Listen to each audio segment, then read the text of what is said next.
Welcome, everyone, to the March 21st, 2024 Town of Poughkeepsie Planning Board meeting. Please join me for the pledge to start. I pledge allegiance to the flag of the United States of America and to the republic for which it stands, one nation, under God, indivisible, with liberty and justice for all. Thank you. Some of you may notice a change in the people here tonight. Just want to say that we want to welcome a new planning board member, Sharon McSween, and from the first ward, as our previous first ward, Joan Quinn, had to drop out. So we're thanking her for all her years of service as well, and welcoming Sharon, and have fun. Thank you. All right, first up on the agenda is Mazda, South Road. Who's here to represent them? Chris?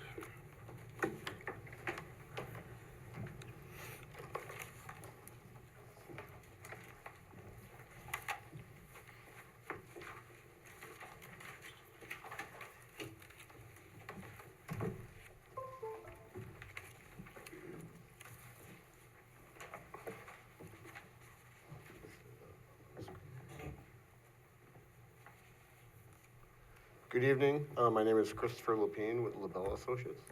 And I'm Gabriel Monkswuk with LaBelle Associates. Can everybody see my plan up on the screen?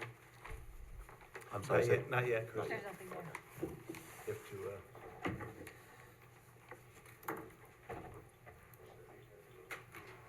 yeah.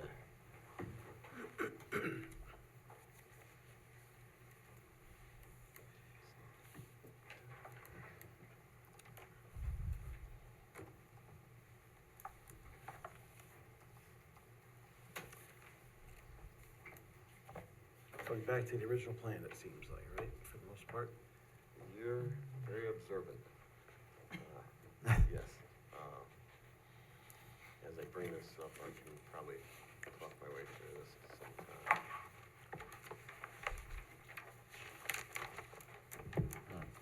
Thought I had done this earlier. Allowing him?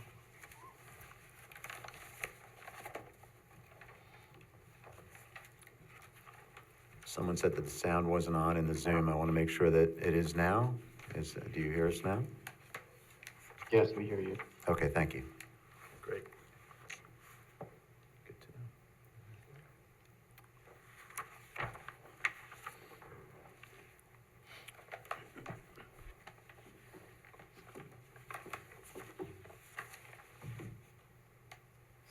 Is there an ID number for this? The meeting? Yeah. Yeah, there, it's on the agenda.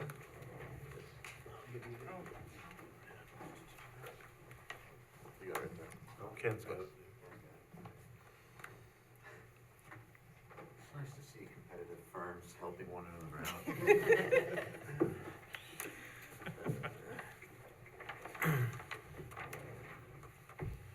There's always at least one technical difficulty per meeting. But this hybrid meeting approach with Zoom allows a lot more people to participate, so that's good.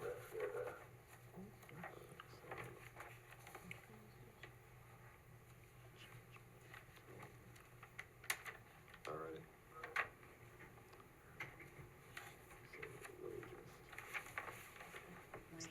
Hmm?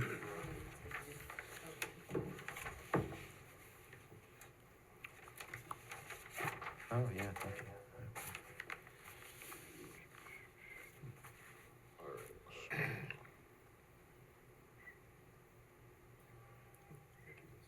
All right, there we go. We have the plan. You gotta turn the volume down on your laptop too. It's off.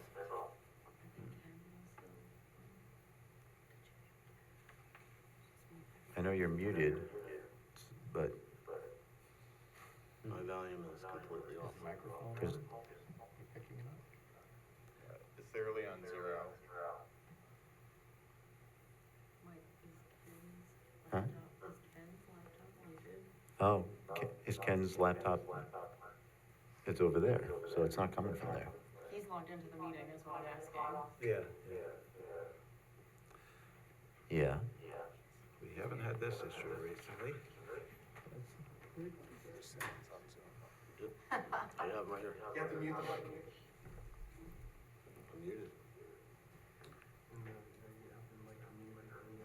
Yep. I have my, No, not on your laptop, on the actual app. yep.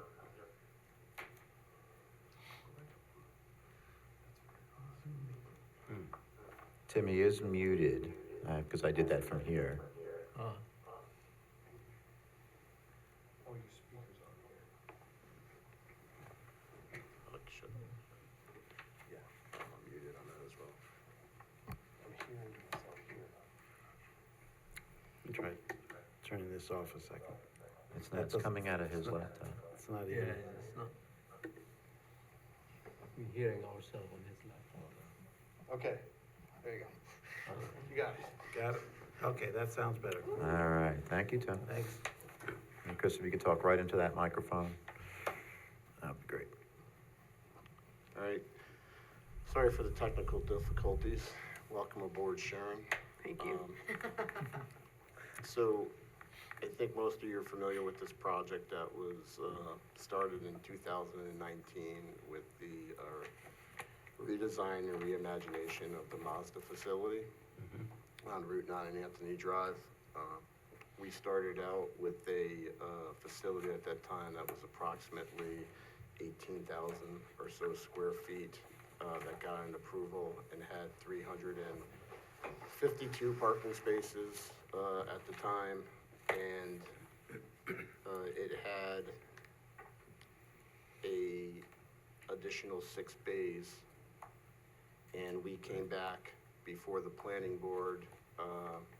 As a result of COVID, we had to do some value engineering of the project, and which included removing the entire addition in the back of the building, which we had originally proposed, and we also reduced some of the overall on-site parking as a whole on the property.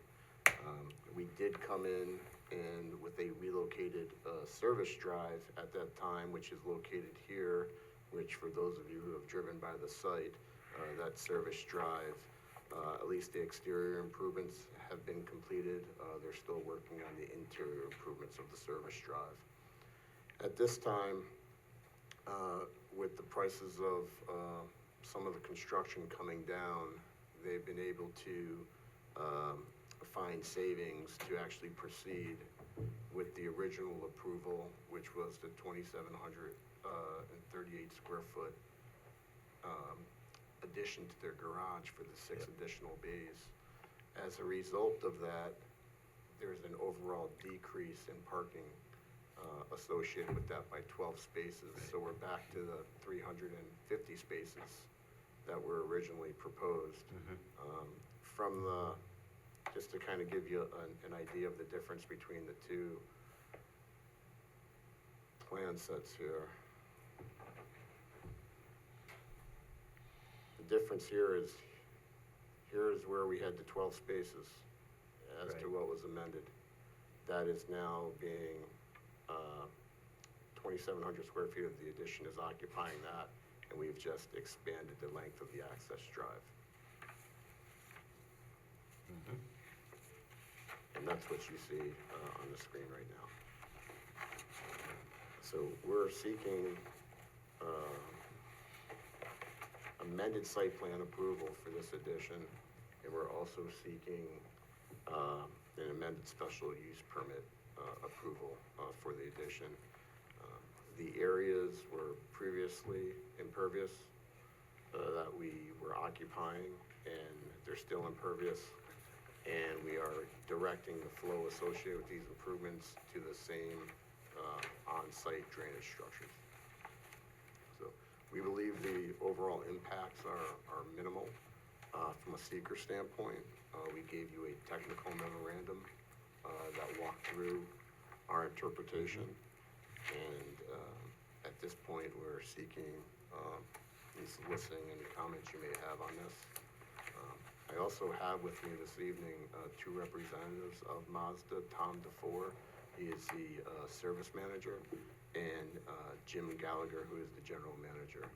We have Keith Striga, who is the architect of record, who is on Zoom joining us, who would be also able to walk through the architectural plans that were presented, which basically are an extension of the same architectural features as previously provided on both the north and southern wings of the Mazda facility.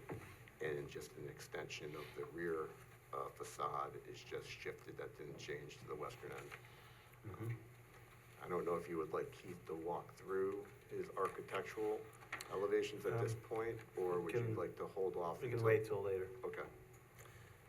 Thanks for the overview, Chris. I'm sure the service manager will be happy for the additions. They'll also field any questions on the 2024 line of Mazdas as well. Okay, Eric. Sure. Let's see, I think Chris mentioned site plan and special use. We actually just, the application was for site plan, and that's all that's needed because the use isn't changing. Okay. So it's on for a site plan hearing for the site plan amendment. Couple of brief, one clarification, there was a typo in the agenda. The previous approval was 362 spaces, not 364, and that allows the math to come out correctly if you change that number. As Chris noted, the amendment is mostly the rear expansion in lieu of the 12 parking spaces.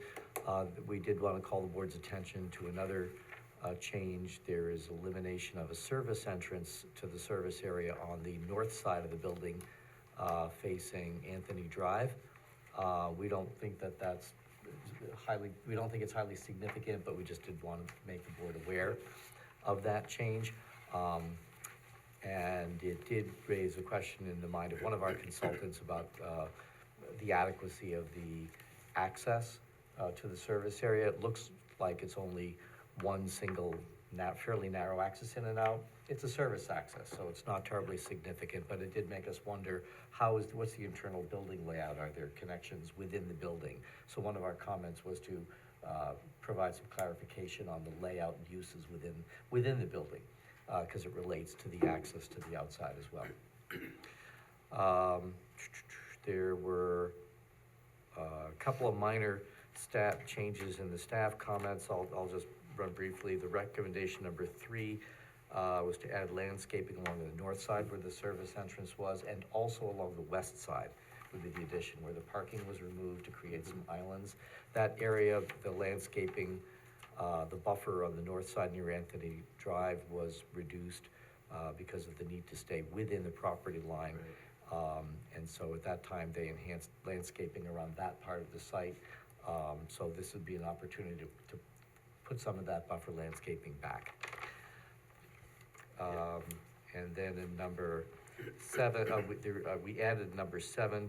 We realized after this went out that a lot of the previous plan conditions, proposed conditions for construction of the parking lot, were simply labeled constructed. So rather than end up, since there have been no certifications yet on the completion of this plan, we're just asking that those proposed conditions be put back onto the plan so that when it comes time for evaluation, certifications, and punch list for a CO, we can work from one set of plans instead of from 2. That's a new number 7 comment, to restore all the approved site plan set conditions. That said, we didn't feel that was significant. There is a resolution for seeker consistency provided within the staff recommendation, and a recommendation for conditional amended site plan approval, subject to your comments and questions. Great, thanks, Eric. Andy? We just had a few minor comments.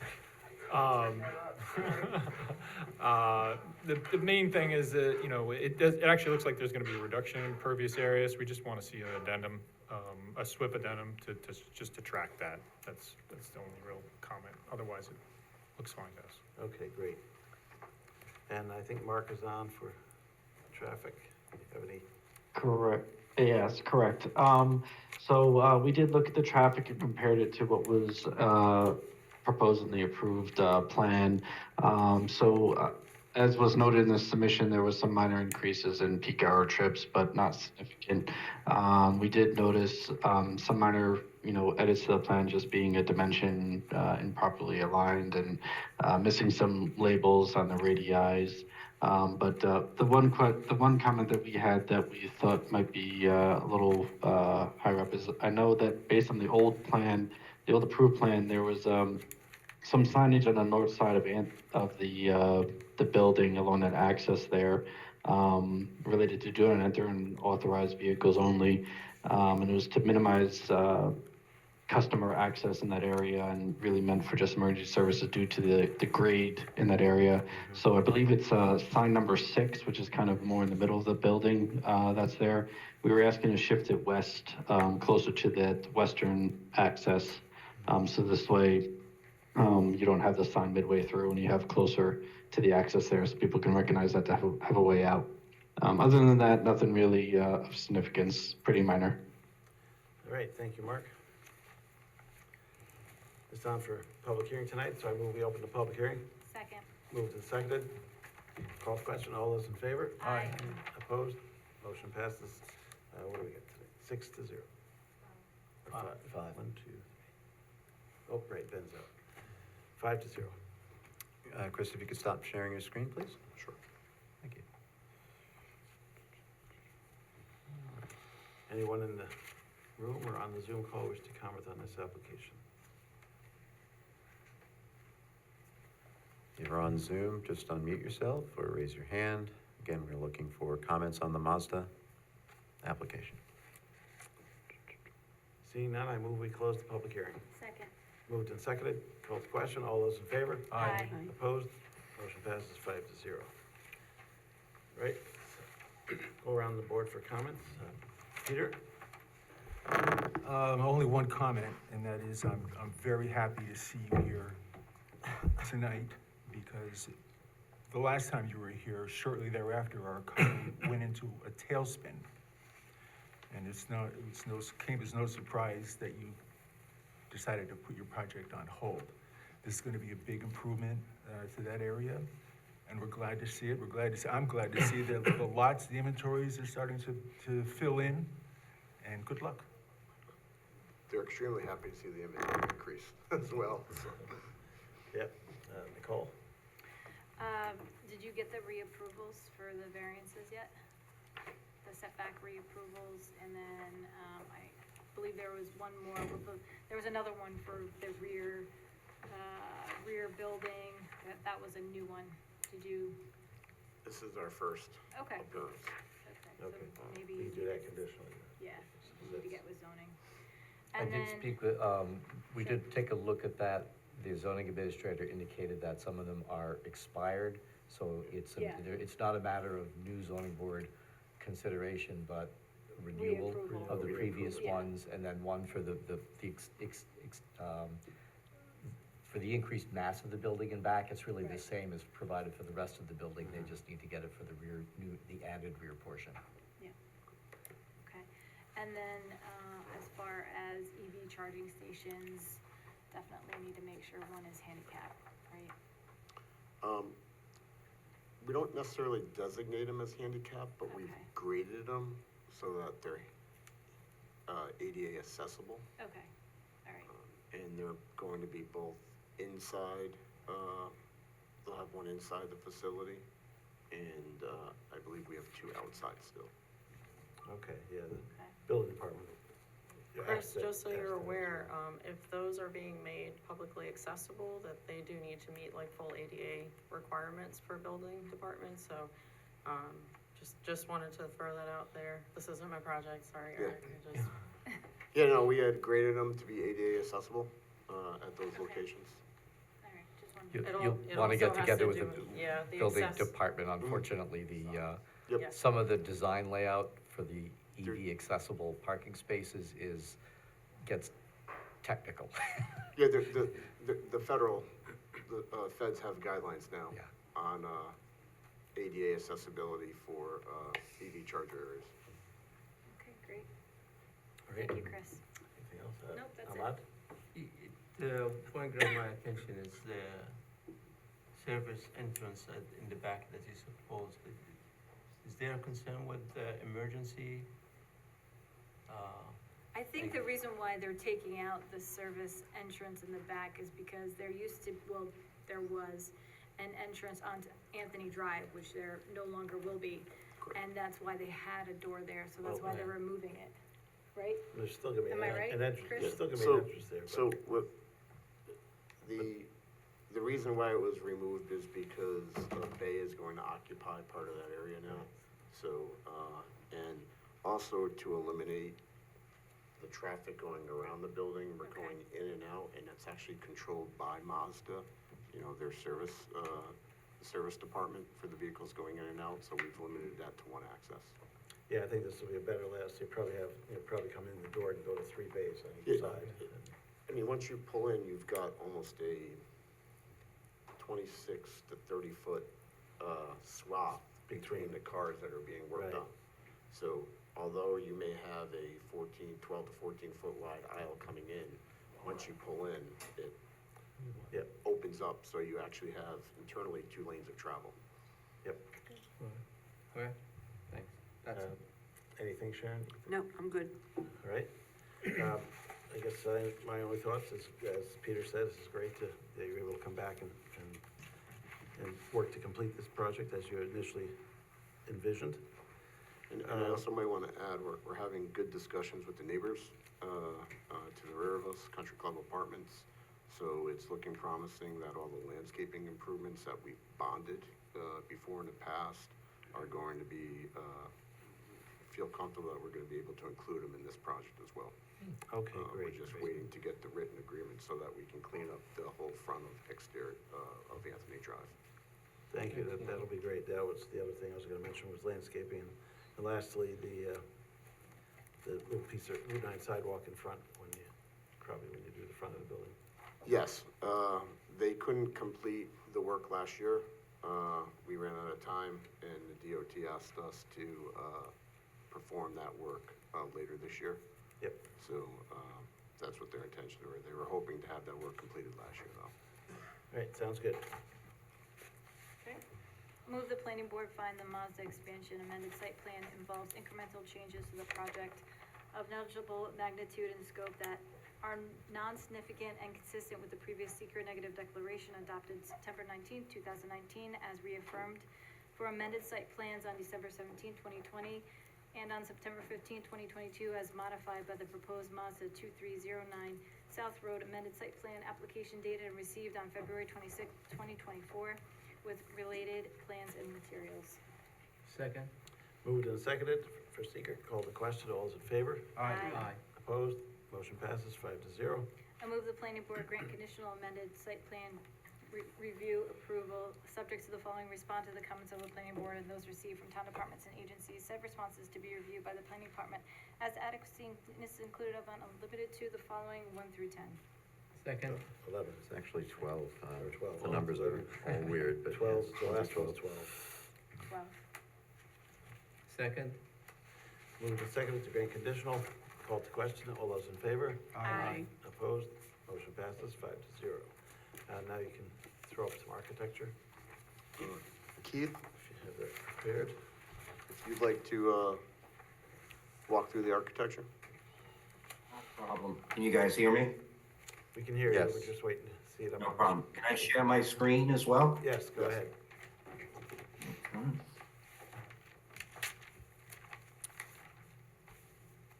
All right, good evening. My name's Keith Striga. I'm the architect for Route 9 Mazda. Couple things that I'd like to just bring out to you. The real part of this application is the proposed rear addition. Just so everybody's aware, the Anthony Road is the north side of the building, as well as Route 9 being the easterly side of the building, just so we're all oriented the same way. What I'd like to do is bring up another sheet here for you. This is where, to the left would be, we're looking from Anthony Drive back at the building. On the left-hand side is the Route 9, and on the back right, it says proposed new addition.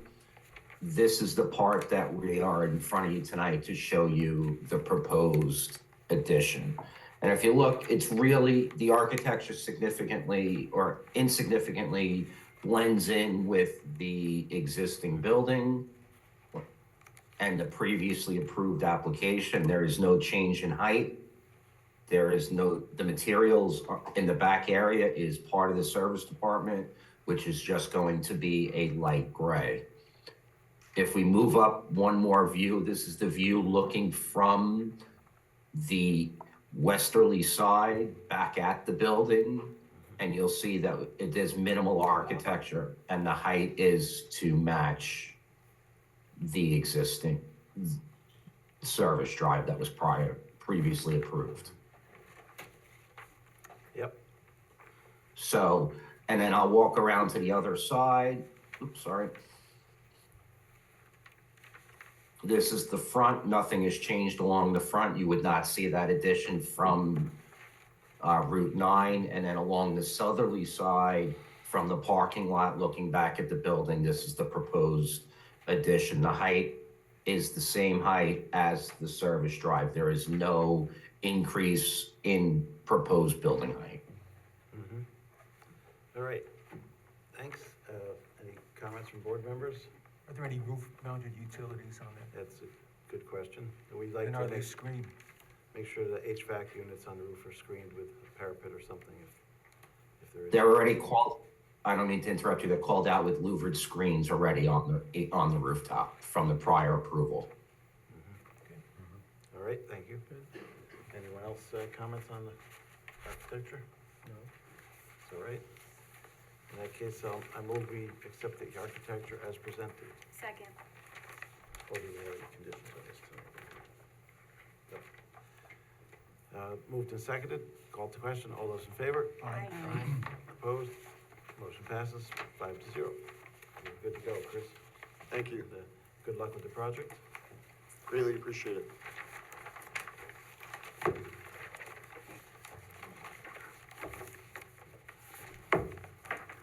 Next up is Corewood Ventures offices.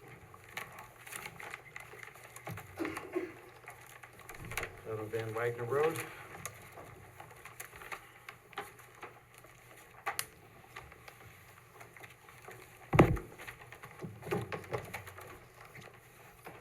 Good evening.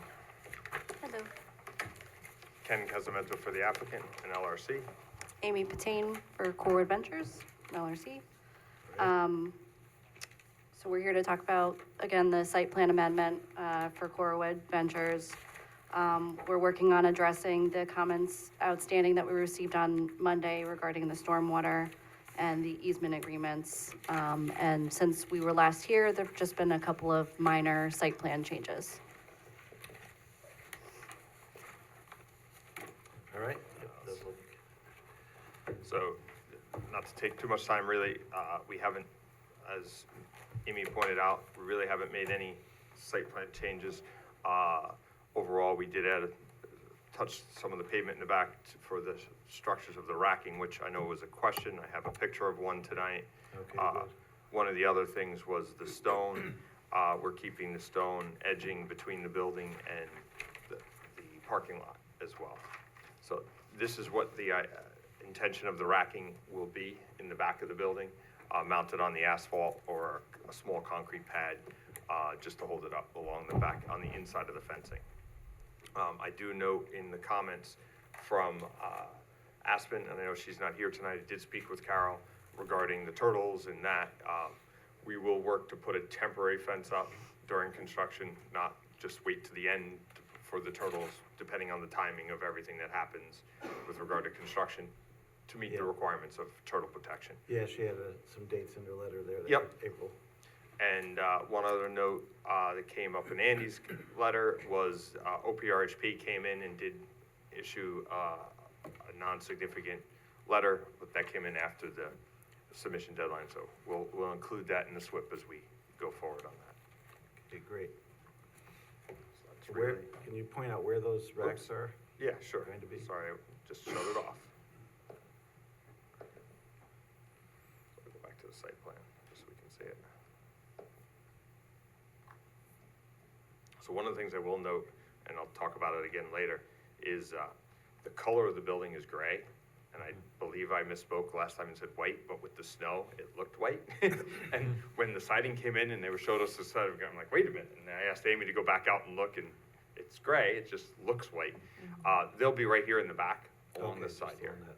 Yep, Great. How many do you think there'll be, Ken? probably 4. Okay. All right, continue, or is that? That's really it. Okay, And great. there isn't much here Yep, from the last pretty- time, so, pretty straightforward. yep. All right, Kristen? Yeah, so it's on for a public hearing this evening, seeker review for an unlisted action, subject to an uncoordinated review, amended site plan review, and architectural review. The applicant did a great job at acknowledging and addressing most of the comments at this point, so I only had a couple of things remaining, which one of those 2 things is architectural review, so that'll be done this evening if you're prepared. Yes, we are. Yeah.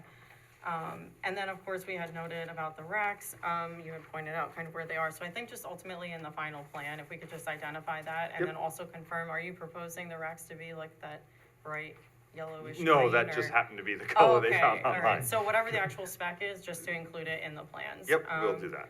So staff is recommending that you would open the public hearing, hear any comment, potentially close the public hearing, discuss the application. There is a draft negative declaration in your packet for consideration, so adopt seeker neg deck, and adopt a resolution to grant conditional amended site plan approval, and then would conduct architectural approval, or review. All right, thanks, Kristen. Andy, anything remaining? Well, as Kristen mentioned, Ken talked about the racking system, we had questioned that as well. It looks like the applicant needs to grant himself an easement. Correct. For the discharge pipe. Correct. Shouldn't be a problem. We also had some questions about the stormwater and making sure all the parking lot is collected, maybe you need to add a trench drain or, some other feature to get everything directed into that underground system. And then I did have some questions about the gravel along the driveway. Maybe you wanna talk about that, what your thought was about that? It really has, it's not there for any stormwater purposes, it's there for maintenance purposes.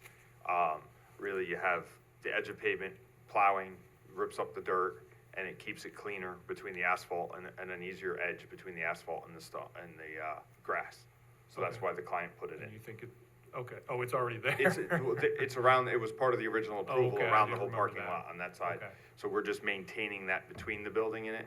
And the reason for the switch in the between that section there is really so that cars don't wanna park over it or drive into it, which was the concern. Okay, Without putting, and car stops and bump stops are a maintenance problem for everyone. So by changing it to the stone, it's a clear distinction that you're not gonna pull into the stone rather than, Okay, is it stone or is it item 4? it's stone. It is stone, It's okay. stone. Actually, I can fine. show you. Amy was smart enough to put one in the presentation. A picture of it. it's sometimes hard to tell just looking at the site plan.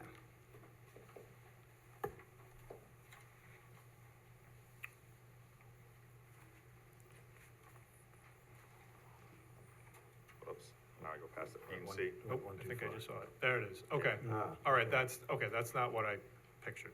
So Correct. that's better. That's fine. Yep, Okay, good. it's almost like a stone diaphragm, Yes, really. right. Okay. That's it. That's all I got. Great. Just 2 other Thanks. items, I recall from a previous discussion with the board. One is that the emergency access was questioned around the south side of the building. We did confirm with the Arlington Fire Department that the access was sufficient, so everyone's okay there, just as a heads up. And then also, there was some discussion about lighting on the property, so I know that I've sort of prepared the applicant in the way of what that discussion might be, but feel free to have that conversation with them. Yep. All right, thanks again, Kristen. And as you said, Carol had some comment letters and you were working with her on that, so Yep. that's good. She's not attending tonight, but. Yeah, so at this point, I move we open the public hearing. Second. Moved and seconded. All in favor? Aye. Opposed? Motion passes 5-0. Anyone who wishes to comment on the Corwood project? In the room here or on Zoom?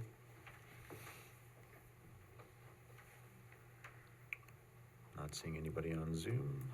Looking to, All right, seeing none, I move we close the public hearing. Second. Moved and seconded, called to question, all those in favor? Aye. Opposed? Motion passes 5-0. All right, go around the board for comments. Start with Nicole.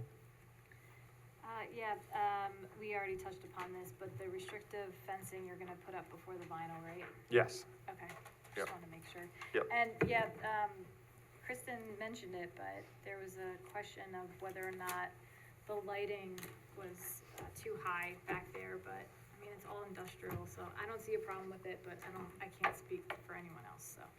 I know we did talk about it at the last planning board meeting, and Yeah. it's pretty consistent with what what approved in the front. Same height, same wattage, everything. I don't believe, I can confirm that with the applicant, whether they'll be on all night.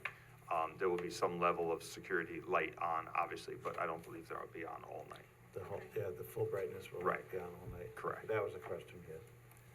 All right. Anything, Ahmad? No comments, no. Sharon? No comment. And Peter? The racks, how are they gonna be, are they gonna be bolted into the pad? Yes. Okay. Yep. And with regard to the lighting, I don't have any problem with the lighting, I think it's fine, I think it's, actually, I think it's important with the cost of building materials today, that it's important to protect your investment. Yep, security is there. And I had nothing further either. Okay. I move the planning board hereby determine that the Core Wood Ventures amended site plan would not have a significant adverse impact on the environment, and that no environmental impact statement will be required for reasons set forth in the SEQR negative declaration for an unlisted action dated March 21st, 2024. Second? Moved and seconded for seeker, called to question, all those in favor? Aye. Opposed? Motion passes 5-0. I move that the planning board grant conditional amended site plan approval for Core Wood Ventures 236 Van Wagner Road, subject to the following: respond to the comments of the planning board and those received from town departments and agencies, and said response to be reviewed by the planning department as to adequacy and completeness inclusive of, and not limited to, the following 1 through 4. Second? Moved and seconded to grant conditional, called to question, all those in favor? Aye. Opposed? Motion passes 5-0. And now, architectural. This is a picture of the existing building. It is a vinyl sided building with shingled top with trusses because it's a wood frame structure. The proposed building, see if this loads quickly, is a metal frame structure, but is going to be vinyl sided. So it's going to have the same color and look as the building up front. Because of the nature of the building, you can't do the shingled roof the same way, so doing a standing seam metal roof, but it'll be black to match, again, the same Same as the color front, with a white trim on it as well around it. So, this will be the back side, you can see on the top. The front will be solid, but the back will have doors. And, inside of the yard area, and then there'll be one door on what would be the inside on the north, or the west side elevation. Other than that, it's pretty consistent with what was there now, and they're trying to make it look as if it belongs. That's what it looks like. Any comments? Seeing none, I move we accept the architecture as presented. Second. Moved and seconded, called to question, all those in favor? Aye. Opposed? Motion passes 5-0. Thanks, Ken. Thank you, everyone. Good luck Have a with good that night. project. Thank you. That'll help organize all that stuff around the.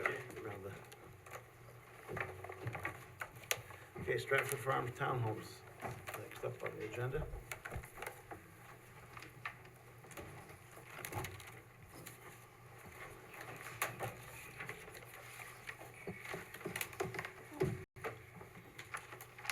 Welcome back. Thank you. Andrew Gilchrist, project attorney, with Margaret McManus, project engineer.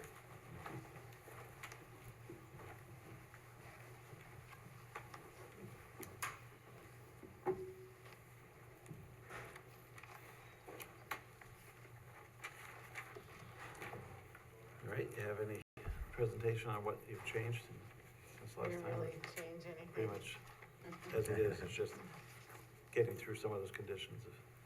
Yes, it was really just technical So the layout is the same. Maybe leave that there. All right. While that's heating up, if I could, just a couple of points for clarification for the record, and I know there was some exchanges today.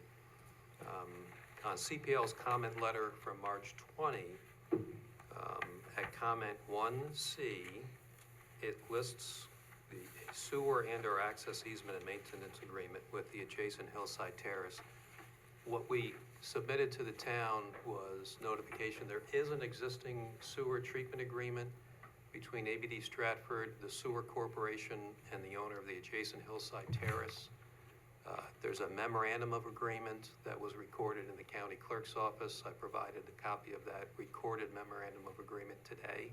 It's not subject to renegotiation with Hillside, so we just wanted that clarified on the record. There is an existing sewer treatment agreement, and it is at least the memorandum of agreements recorded of record. Is that going to be adequate? Yes. For that? Thank you. And then item number 4 in the CPL comment letter, March 20, proposed deeds with written descriptions must be provided for all proposed lots for review by the planning board attorney and engineer, and that can be a condition of the approval. We wanted again to suggest that that be clarified so that the proposed deeds would be submitted prior to the unit sale, not prior to the map being stamped and signed. We're not going to be in a position to be preparing transfer deeds when the project site is not yet constructed. So Okay. to me, that would make sense. And it would make sense dovetailing with my next comment too, that if we tailored the CO, that would be a condition to the issuance of a CO, because obviously the units can't close without the issuance of the CO by the town. Could we get, excuse me for interrupting, but Yeah. could we get, we'd like to get a response from our attorney? Yeah. Oh, absolutely. Yeah, I wanted to raise those 2 points. Thank you. And you should, and I see Lisa online, and I appreciate her comment and input on this one. Yeah, so we have to, won't necessarily be a condition of approval, but it'll be part of the. Correct, and that dovetails with one other thing, and if I can, Eric, you had in the document that you circulated, subject to the planning department's comments dated February 6th. For the life of me, I searched for the February 6th ones, I could not find it, I only found your January comments. And in the January I'm sure they exist, I just couldn't put my hands on them. In the January comments, dealing with common areas under your comment 5, and specifically 5C, it was suggested that the site plan general note 5 referencing maintenance by and formation of the homeowner association to include to be formed prior to or concurrent with the execution of the subdivision plat. The issue there is, and I did speak with Lisa about this, and again, I'll then be quiet and have her input both on the issue about the deeds as well as the CO. Deja vu. There we go. Is there could be a significant gap just because of market conditions between the plat and the site plan being stamped and signed and units actually being sold. And what could end up happening is you have an offering plan with a proposed budget, annual budget. Given inflation, those numbers could change, so it would require an amendment to the offering plan even before you sell the first unit. So what I talked to your attorney about was, again, having that HOA offering plan approval a condition to issuance of the CO. All right. So with that, I'll be quiet and ask if. Let's let Lisa weigh in here. Yes.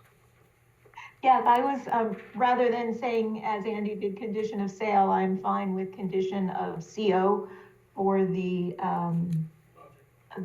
deed descriptions to be, supplied and reviewed. That's fine to be prior of CO. And I'm also fine with the HOA formation coming later, because from a practical standpoint, it does make sense for that to occur. As long as the town has some control over it, and I think the issuance of the CO is sufficient control. Okay. I assume your build-out is gonna try to be quicker than the previous. the homes. That would be the intent, yes. But, that's good to not, as long as Lisa agrees with that, that's great. It's just a practical question, because I know the current subdivision has taken, it's great that it's been getting built, but it's been over the course of a few years, and that subdivision is not yet done. There are still dedications, public improvements yet to be completed. So in the event that this one takes a while to be built, occupied, and sold, how will the responsibilities for site maintenance of things on site, who will be responsible for those until the HOA is formed? So as a practical matter, the HOA would then need to be formed before the first CO is issued? Oh, before the first CO? Correct, you need to have an Yeah. HOA, because upon the unit purchase, the Right. unit purchaser will also become a member of the HOA. And in terms of site maintenance, the owner is the owner of all the HOA units, and they get transferred as the units are sold off. So early in the project build-out, the owner is the HOA for all intents and purposes. It's the owner maintaining the site. But as the units get sold, they become the majority owners. They take over. That makes sense, thank you. Yep, thank you. I was wondering that myself, thanks. After the let's see. 14th unit is sold. Is that how it works? All right, do you have anything else to say in the presentation wise, or? I do not this evening, All thank right. you. Eric, what's the department's recommendation? Sure. Let's see. Really, the only, as Margaret mentioned very briefly, the only change from the last appearance before the board was the preparation and submittal of a revised stormwater plan, which the engineer had questions about with regard to feasibility. That was holding up the environmental consistency determination. Now that that's been completed to the engineer's satisfaction, there's a determination that's prepared for you of secret consistency. I did send out before the meeting a modified staff recommendation. We had a text resolution, and now there's a separate resolution. So in recommendation C is actually changed to adopt a secret consistency determination resolution dated March 21st as attached. Yeah. And we provided a copy of that to the applicant as well. And that's there for your review and discussion if desired. Also, the town engineer comments referenced by the recommendation for approval is now March 20th, because that had been updated. Otherwise, it's on for an amended final subdivision and amended site plan, and also for architectural review. We have recommendations for approval of each of those. And if you proceed with the subdivision and site plan approvals, then there are architectural drawings from the last meeting, Yes. which we sincerely hope you held on to. And we have them on our, I'm sure we'll see a presentation on that later as well. All right, at this point, I move we open the public, oh, wait a minute, let me go to Andy. Well, I mean, most of my comments have been already kind of touched upon. Thank you, Margaret, for working with us to kind of pull this together. We did meet offline to talk about the questions I had, so we got a revised submittal, and I think most everything has been addressed at this point, except for a few minor items. During that offline meeting, we also had a conversation with Tom Colgan from the Water Department about configuration of the water lines and the meter pit. That'll be shown on a future plan, I assume, but that's a minor, not minor, but it's a technical issue that can be resolved later. So otherwise, we're good to go. Okay, sounds good.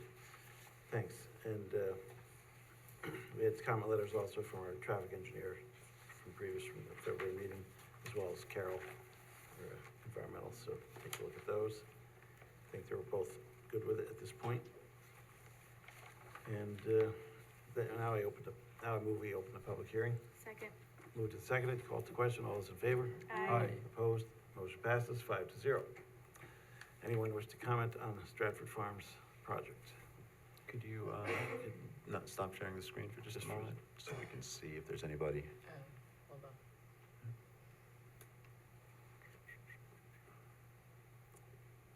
Seeing no one in the room here, Thank you.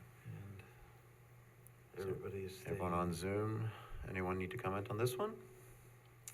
Does does not look that way. Does not look that way. In that case, I move we close the public hearing.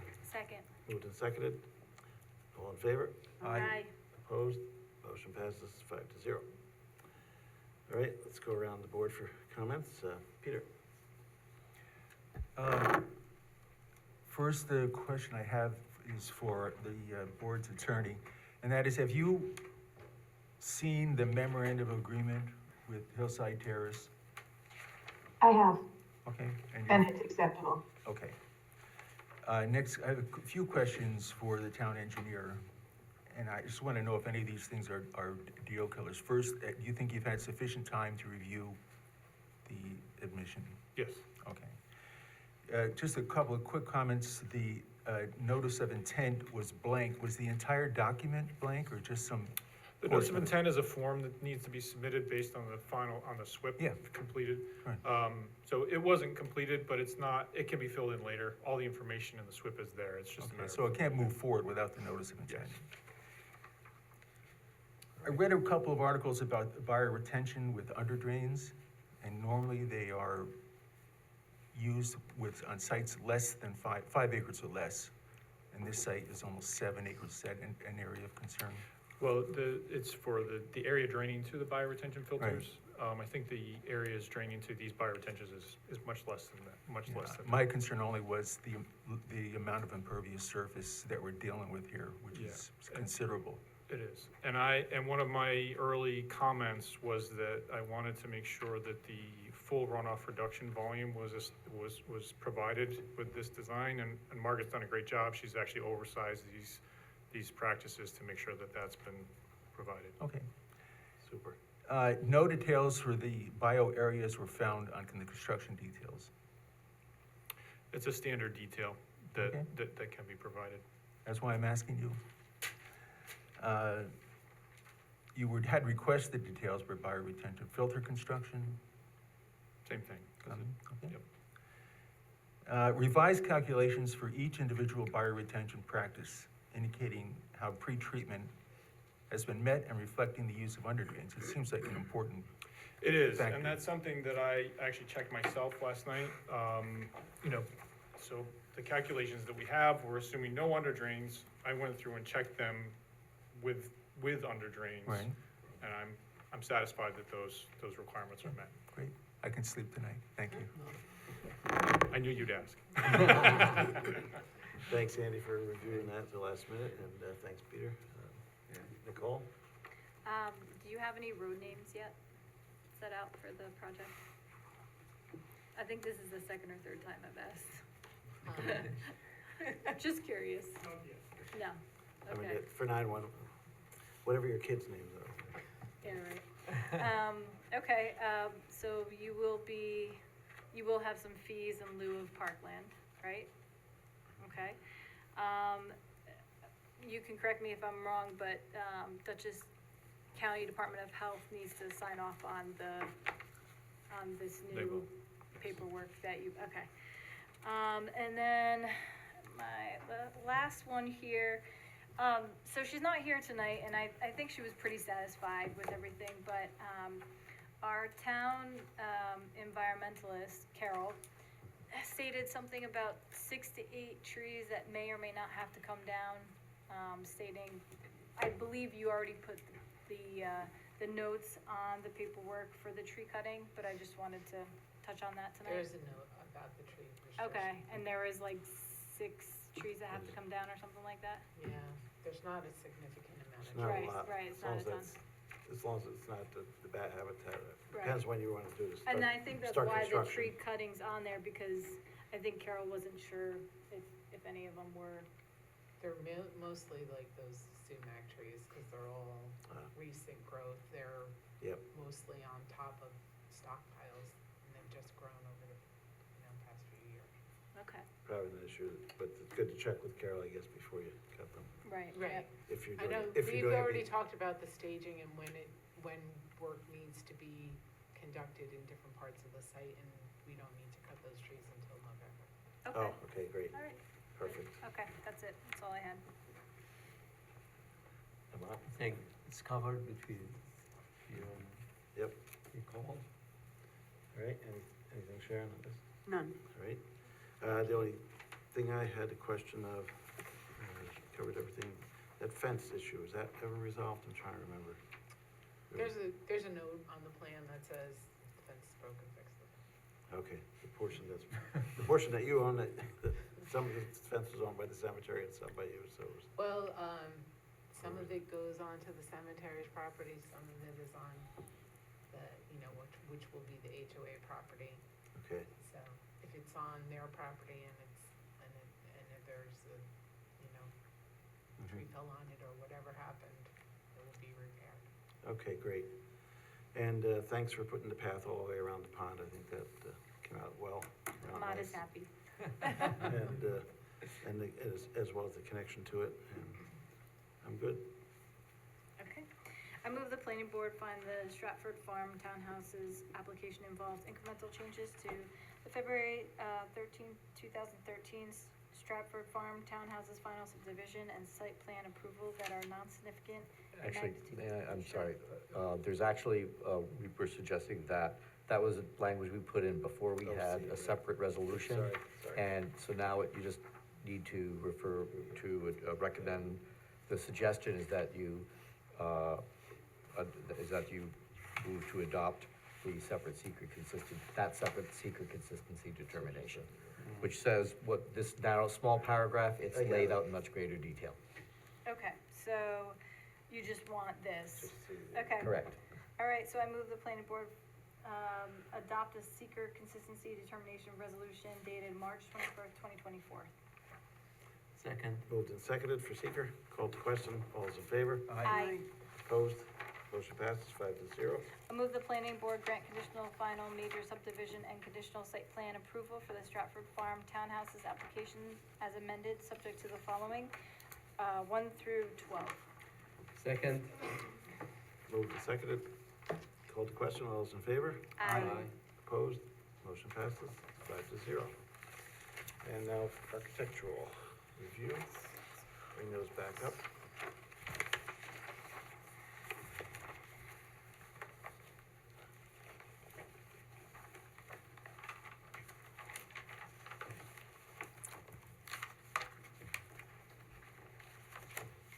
All right. The units are either gonna be 6-unit or 5-unit clusters. This is a 6-unit cluster. Can you move the mic closer to you, just to make sure it's picked up by the... Sure. So typically, the front, there are garages that face the front, and all the entrances face the front. There's some lighting in order to be able to get from the driveway to the home. It's vinyl siding. The units are typically,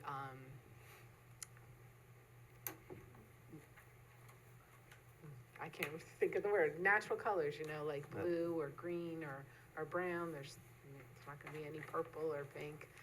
No Breckenridge colors, okay. Yeah, And the roof is just regular shingles? yeah, architectural shingles. Okay. Anyone have comments on the architecture? Looks nice to me, I guess. Right. I'm just trying to do the math. You're gonna have 5 or 6 unit clusters. I'm trying to figure out how that adds up to. To 26? Yeah. I believe it's It's on the plan. 4 times 6 is, 24. and then,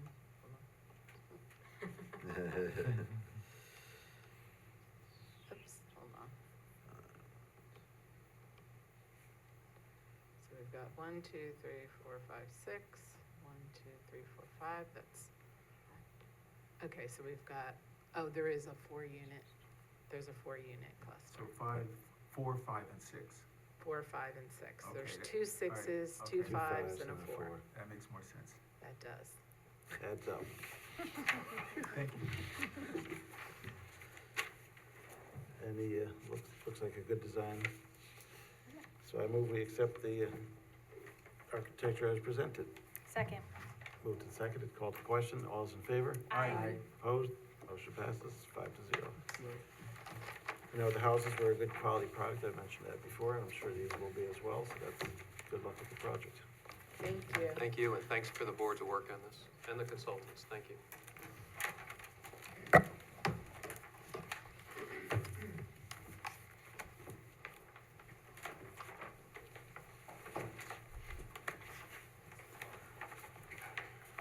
Next up is the shops at Campus Center on Marist.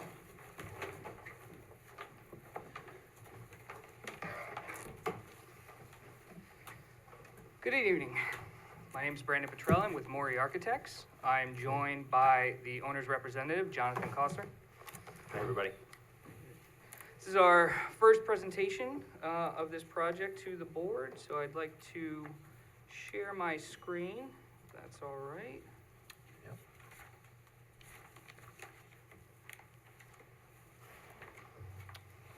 Okay, is that up? It is almost. There up. it is. Okay. So just zooming out a little bit to locate you, I'm sure you're all familiar with the site location, but we're the bottom of the triangle that's formed by Route 9G and Route 9, directly east of the South Gate to Marist, and we have Marist Drive directly south of us. We have the hospital to the east, Marist pretty much all around us. Zooming in a little bit just to kind of talk about the site itself, it's actually composed of two parcels. I think it's about 1/4 of an acre for the southwesterly parcel, and the rest of it's about 1.25 acres. I think it's about the whole thing adds up to 1.5 acres. There's 3 structures on the parcel. One is what we call Building A. It's the large building that we're all familiar with. It's about 18,000 square feet. And then the automotive facility, that is about 5,000 square feet. There's also the fuel canopy for the gas station. You'll notice that we have entrances and exit on the east side off of North Road. To the south, we have an ingress and egress, and then there is no access directly off of Route 9. These property lines don't exactly line up, as we all know, but you can see portions of our developed site are actually off of our property due to DOT takings, you know, during construction of the hospital, expansions of Route 9, and Marist Drive itself. Yes. So here's the exterior of our building. It's not as pretty as we'd like it, and that's why we're here. You can see a lot of at the top, you can see the automotive facility, which is the blue building here. It shows its age, and it's time for a refresh. So we zoom in there a little bit, and you can kind of see, you know, how that looks, and just it needs updated. And then we zoom out a little bit. We have go back. There's the addition to the north side of the large building. We call that the pink section. That has some deteriorated ramps. It obviously needs handicap accessibility improvements. A lot of the egress components to it are deteriorated and in need of improvement. I would also like to point out, and I should have started with this is the new owner. So none of these sins are his fault. He's here because he wants to beautify this site. Appreciate the new owner working, taking this on and working to improve it. Yes, absolutely. Still the 50s colors there. Exactly. And then as we move down to the bottom of the page here, we see the rest of the south face of the plaza. And you can see there's several facilities that are in there. And most of them are actually still currently there, except for, I think, in this picture, the tattoo parlor. So then we'll move along. I mean, it's more of the same. Obviously, the parking is in need of replacement. You know, their striping is missing. There's, you know, just canopies and colors abound. It needs refreshed. This next sheet here is our existing site plan. So again, I just kind of pointing out some of the constraints that we're working with here. And this is obviously, now we have the parcel lines in the right locations. You can see there are portions of the parking here to the south that are off. And then even right now, the gas sign that shows you the fuel pricing is actually off of our property. There's also a Goodyear sign here on the east, if you're familiar. That's actually off of our property. There is a refuse enclosure that's we have 3 fronts, right? This site has 3 streets, so we have 3 fronts. So we have a refuse enclosure right off of our front, off of North Road. So these are all things that we're looking to kind of improve as we move forward. So here's our proposed site plan. Now what I'd like to do is I'm just going to flip back and forth real quick. You can see there's not much changing, okay? Because the site is so compact, there's not much that we can do to it. So what our improvements do include is, what we're trying to do is we want to relocate that refuse enclosure on the east side. We want to get that to the one rear portion of the building that we do have, and I'll touch on that a little bit more as we go along. We do want to recap and restripe the entire parcel. One thing that we are doing as far as we'll call it an expansion, is the campus deli. They would like to add a beer cave inside their facility. So we have a small 10 by 15 walk-in cooler addition that's going to go on this inside corner right now, where there's a bunch of dead mechanical space and all that. So we want to take advantage of that. The only other construction that's happening on this site as far as footprint is down here in the corner. There's the air compressor for Red Cap is actually in like a one-story shed. That thing's dilapidated. We just want to take it down and reconstruct that, but it's going to be the exact same footprint, so no expansion there. We are relocating some of the handicap parking to get it more distributed throughout the site. It's not throughout the site now. That's a problem. So as the vacant portions of the building start to get filled, we want to make sure that we have adequate access to all of them. We are proposing to improve, there's an existing connection between Marist South Gate. There's a concrete sidewalk that comes to about, I don't know, maybe like 10 feet off of our property line, turns to pavement, and then comes into our site. We want to improve that, beautify it, get some landscaping in there, get a crosswalk. And then the other thing that we want to do is, we don't have curbs. We don't have any protection to the front of the building. Everything's dead level. So what we want to do is give ourselves some vehicle protection. We're proposing to put some bollards in front of each parking spot so that we prevent injury or damage to all the new work that we're going to be doing. And then inside of that, what we want to do is just do some stamped asphalt to kind of at least designate sort of a walking way. It's not, there's no room for a sidewalk again because we're so, constricted, but at least we'll have sort of a walking path. The other part of this presentation as I move through the site is that walking path comes across the front of the building. There's a section of existing broken, deteriorated pavers in this inside corner here right outside of Campus Deli. We want to go ahead and do a small eating area because right now what's actually happening is we're getting a pizza tenant that's going to be in the space just next door, just to the west. So we want to have a small, 10, 15 people seating area, very tiny. Sounds What like that a also, good idea. yeah, what that also allows us to do is get us some landscape buffers in here, some landscape curbing, and kind of pull some of this traffic pattern away from the pumps. As you know, it's super tight in here. It's not a lot, but at least we're getting some traffic back, changing that angle, giving a little bit more area through this flow through. We are proposing at this point just future EV, so we would run the conduits to a location up here near our existing building. The reason we're doing it there is because this proposal doesn't have any underground facility that's going in. We're not cutting up pavement, we're not doing anything like that. So we have the ability at least to do it where we're reconstructing this ramp. This is gonna be a concrete ramp. We can actually mount, some of the modules can be mounted directly to the wall of that concrete ramp. So it wouldn't have to be a post that kind of sticks out into the parking area. I think that kind of touches on all of the things that we're looking to do here site-wise. So I'll move on a little bit to sort of the exterior.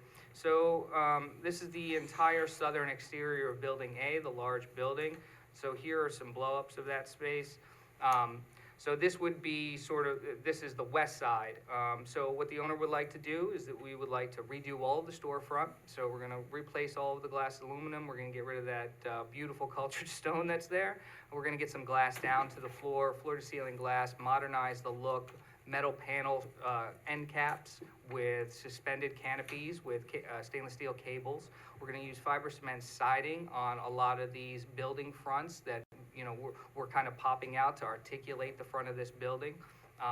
And then again, you're gonna have another end cap at the end of the building, same thing, metal panels with metal canopies. We do have canvas awnings still over in some sections. And as you move back to the pink building, which is kind of represented here, which would be the east side, again, now we're going with kind of more of a larger look, fiber cement horizontal siding incorporated with the concrete ramp, more metal panels, stainless steel railings, stainless steel cable railings, and I think that kind of gives you a rough idea. So now, the thing that's interesting about this is this building's a pre-engineered steel building. So we can't really mount to a lot of the building itself. So that's what you're seeing here in these sections that were included in your package. A lot of this stuff is being built its own substructure on the outside of the building and then being constructed on the outside of it because, again, the steel building simply wasn't built to absorb the loads of this new facade. So this new facade will be built entirely on the outside of it, but that substructure will be against the existing You're building. adding a lot more windows, it looks like. We're basically opening up that whole front and then we're cutting down a lot of the windows. The general storefronts that you see today will stay the same. Again, those sills are gonna drop and some of them we're just gonna widen a little bit and get kind of the length of the storefront. Moving along. So then the other part of this entire project is to make the two buildings look the same. So this is building B. So what you're seeing here at the top page, this would be the north face, which would be red cap side. So this would be sort of where my cursor is now, would be sort of their sign area. They'd have the large glass storefront that they have now, more metal panels, more fiber cement siding, sticking with the canopies across the overhead doors, replacing the overhead doors with all glass overhead doors. That way we can force our tenant to keep it clean inside. And then moving down on the south side, so you have your automotive tenant, same sort of thing, wrapping around the building, just getting a unified look of architecture for this whole site. You know, again, I keep using the word, but beautify the site. So you have your end cap, metal end cap, stainless steel canopy, and then moving down, aluminum canopy with stainless steel cabling. Moving down the page, then the one thing that we're doing internally with this building is we're actually moving the entrance off of the south face and we're going to move it to the west face, just because there's more parking in that area and we feel like it's just a little bit safer for everybody to be on that side. Yeah, that'll stop it from being just a blank wall, which it is now. Exactly. And then the last piece here, just kind of going very quickly over signage. So below you see kind of our existing signage package. It's all over the place, mostly off of our site. So the existing fuel sign you can see is here. The Goodyear sign, again, located on the east side on North Road's entrance. And then we also do have this the center sign that's actually just against the building. It is a freestanding sign, but it almost looks like a wall mount sign, and that's located on the west face. I mean, you can't even see this sign until you're well past the entrance to Marist Drive from Route 9. So it's not doing anybody any favors. It's higher than our roof line. It's not helping us. So what we're proposing here is to, again, kind of unify the look. We want two signs. So we would have one sign that would incorporate fuel LED pricing. So that would be the one dynamic element. Everything else would be unlit signage panels. We would use metal panels that are the same as the building. We are introducing a stone, which we don't have on the building, but we think it makes sense in the concept of having a monument sign, a stone base. The Shops at Campus Center lettering, that'll be standoff stainless steel channel letters that are backlit, so they'll just glow. They won't be internally illuminated. The only lighting will be recessed LED lighting that'll actually wash the face of the sign. So that's what we're proposing here. Now these two signs, one would have the pricing component, the other wouldn't. Otherwise, they're exactly the same. That's why sign B actually gets a little shorter. And just to show you kind of where we're proposing those signs, again, let's start with the west side. So right now, currently where my cursor is, that's where you see that campus center, or college center, whatever it's called now. A sign is located here. Currently, the fueling sign is located here off the property. What we like to do, and we are aware the zoning code says it should be near the drives, but being near the drive, it's too far. By the time you see it, you're already past Marist Drive. There's no way for you to ever even make the turn down Marist Drive, come up North Road, and then get into our site. So what we really like to do is to move this monument sign out to the corner here, locate it so we get some exposure to Route 9. And that would be the one with the LED pricing. And then if we move to the side here, what we'd like to do is currently the Goodyear sign's located off our property about here. We'd like to move our new sign.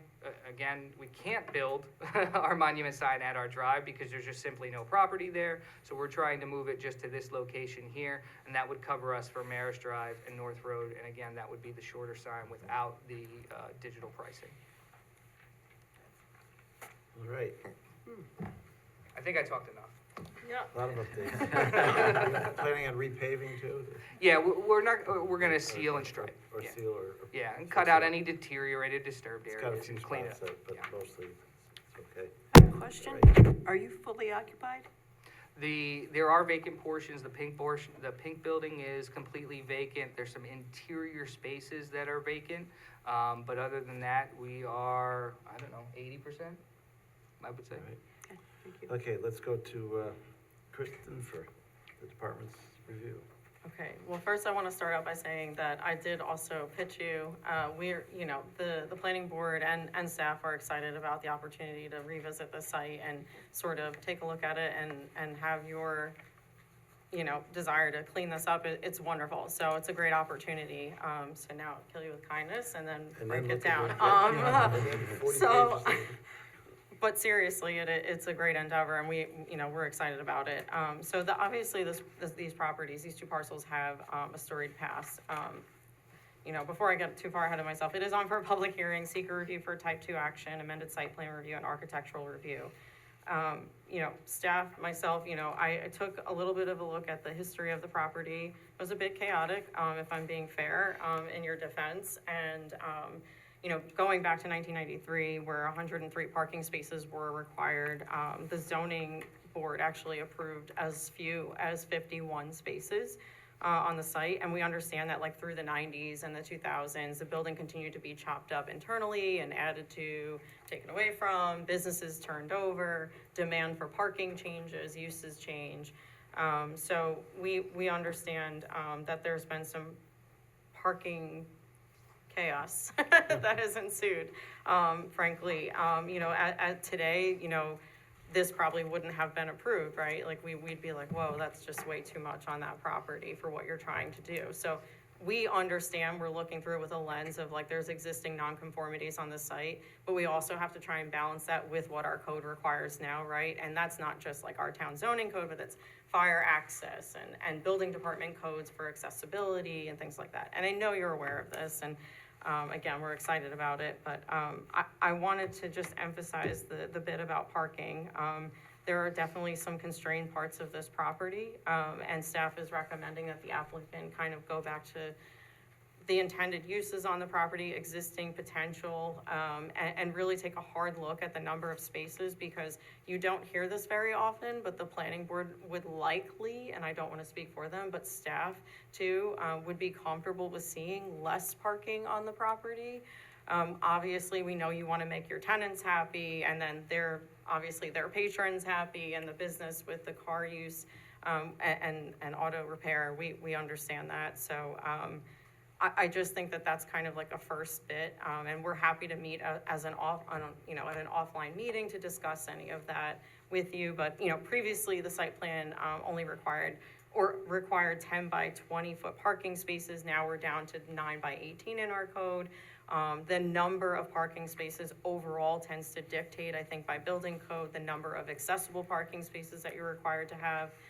Similarly, and more recently, just moving into 2024, the town has an EV code, so we need to make sure that we're not only planning for it, that's great, laying conduit, but when it comes to the time when we would want to actually put the EV chargers in, we have to think about accessibility. You might have heard earlier in a presentation with Mazda, we have to think about not only standard parking spaces for EV, but also accessible parking spaces for EV. I do appreciate the note about moving accessible parking throughout the property. So many times people are just focused on getting it on it. They don't even think about, well, where is it actually serving a purpose? So thank you for that. But yes, we need to take a good hard look at probably the fire department, the refuse access.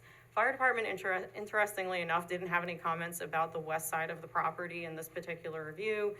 However, I know if we ask them again to take a look at that, they would probably have some concerns about it, but we, again, can maybe follow up offline. I can get a few folks together and we can meet and try and facilitate some of that and just go through the comments rather than kind of go back and forth and spin our wheels, right? And so again, cleaning up the property, this would be an opportunity for the planning board to really have that conversation about parking. If you have concerns, if you agree with what I'm saying, or you strongly disagree with what I'm saying or recommending, the layout is kind of what it is, but thinking through the pedestrian access, we appreciate that. Lighting, signage, and the architectural at this point, would be important to, weigh in on. I will note that the county did provide, a number of comments as well. They did mark your application as incomplete with comments, so we will be required to recirculate to them. So again, addressing the comments that they, provided to you is rather important at this point. So it's one of those things where we, again, could have a follow-up meeting. I could even invite the county planner to that meeting. I think, though, that we can definitely work through a lot of these, comments, you know, and I wanted you to get your money's worth on the first go-around. So, you know, again, I appreciate the effort, and I think that it's definitely working in the right direction. So again, just hitting on the parking layout, circulation, architecture, signage, and some of the accessibility components. Signage in particular, from a staff perspective, a planning staff perspective, I don't know that that's gonna fly with what you're proposing. I just wanna be direct with you, and I think that we really do need to revisit that. Perhaps we, again, can have that conversation offline, but it should be near the driveways, and technically you have two parcels here, so it would permit the two monument signs. However, if it's not serving an intentful purpose, and I am not the ZBA, I'm just the precursor, I don't want you to waste your time. I would rather you be able to meet the town code, and really think through, the intent of the proposed signage. I think, you know, you're gonna have a ton of Marist students still like coming across and using a lot of, and patronizing a lot of these businesses, and obviously it's an existing establishment in and of the community, so that's great too, and I think people kind of know what's there, so, you know, if the signage is so small or they're driving by it, it's not properly located, that could be an issue, and especially because there is a lot of traffic on Marist Drive. So, anyway, I will stop talking. Staff notes that it's on for a public hearing. So staff is recommending that you would open the public hearing, hear any comments, adjourn the public hearing. I can't imagine you would be prepared for a Monday submission, so probably coming back in May, and then deferring action with comments. Okay, I'm done. Thanks, Kristen. I'm done. Well, you didn't read all of your comments. That was good. No, I mean, as you alluded to, that, you know, your situation was also caused by the DOT when they widened Route 9 and added Marist Drive and just kind of chopped you up in the middle, maybe a little He's island. inherited there. a lot of. Created you an island. Yes. And, so it's good that the businesses are all still there and working, and, but it's a little bit of a challenge because of that. And a lot of other businesses along Route 9 have similar issues because of that road widening, but, that's where we're at. Let's start with Andy. Sure. Yeah, we don't have a lot of comments, but, you know, I believe this property is surrounded on 3 sides by DOT right-of-way, so their input and comments on this is gonna be critical. We have a lot of concerns, as Christian mentioned, about circulation through this site. It's pretty tight in a lot of places, particularly on the west and north side. I have a little bit of concern with the proposed dumpster enclosure location. It is shown to be located within an existing easement, and access to that dumpster enclosure is gonna require a truck to pull around almost all the way around the building and then back out. I think that poses a safety concern. So I think we need to try to find another spot for that. Beyond that, I think we need to make sure that the site is pitched and draining properly. So the catch basins, there are a few curbs that are being added. You know, whenever you add curbs, you interrupt drainage patterns. We need to make sure that that's handled appropriately, so. Great, thanks, Andy. And I will note too, on the northwest corner of the site is the tunnel for the potential Correct. future rail trail that'll be going through there, so. Yeah, just to do a real quick touch on that. So that's why we're proposing to do the chain link. We did actually model the truck turns through there. You are correct, he does have to back out, but you can actually make that movement, so they can get back there. And we will present that because that was a request of the county as well, some of the movement patterns back there. And also to touch on the fire, they currently access that area. They're aware of it. In our initial meeting with the department. They understand it's tight, and these are not things that are new to them. So this traffic pattern of this site is what it is, and it works, and they can service it.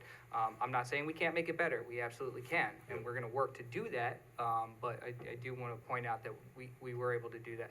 The thing I wanted to touch on with the refuse enclosure is we did chain link so that any permanent structure, post or whatever, could be mounted outside of the easement. So all of the structure is actually outside of the easement, and then everything else could be removed if you needed to actually cut that to get to that drainage easement, whatever piping is there. We're not proposing a pad, it's the existing asphalt, and that's it. So that's the reasoning behind it.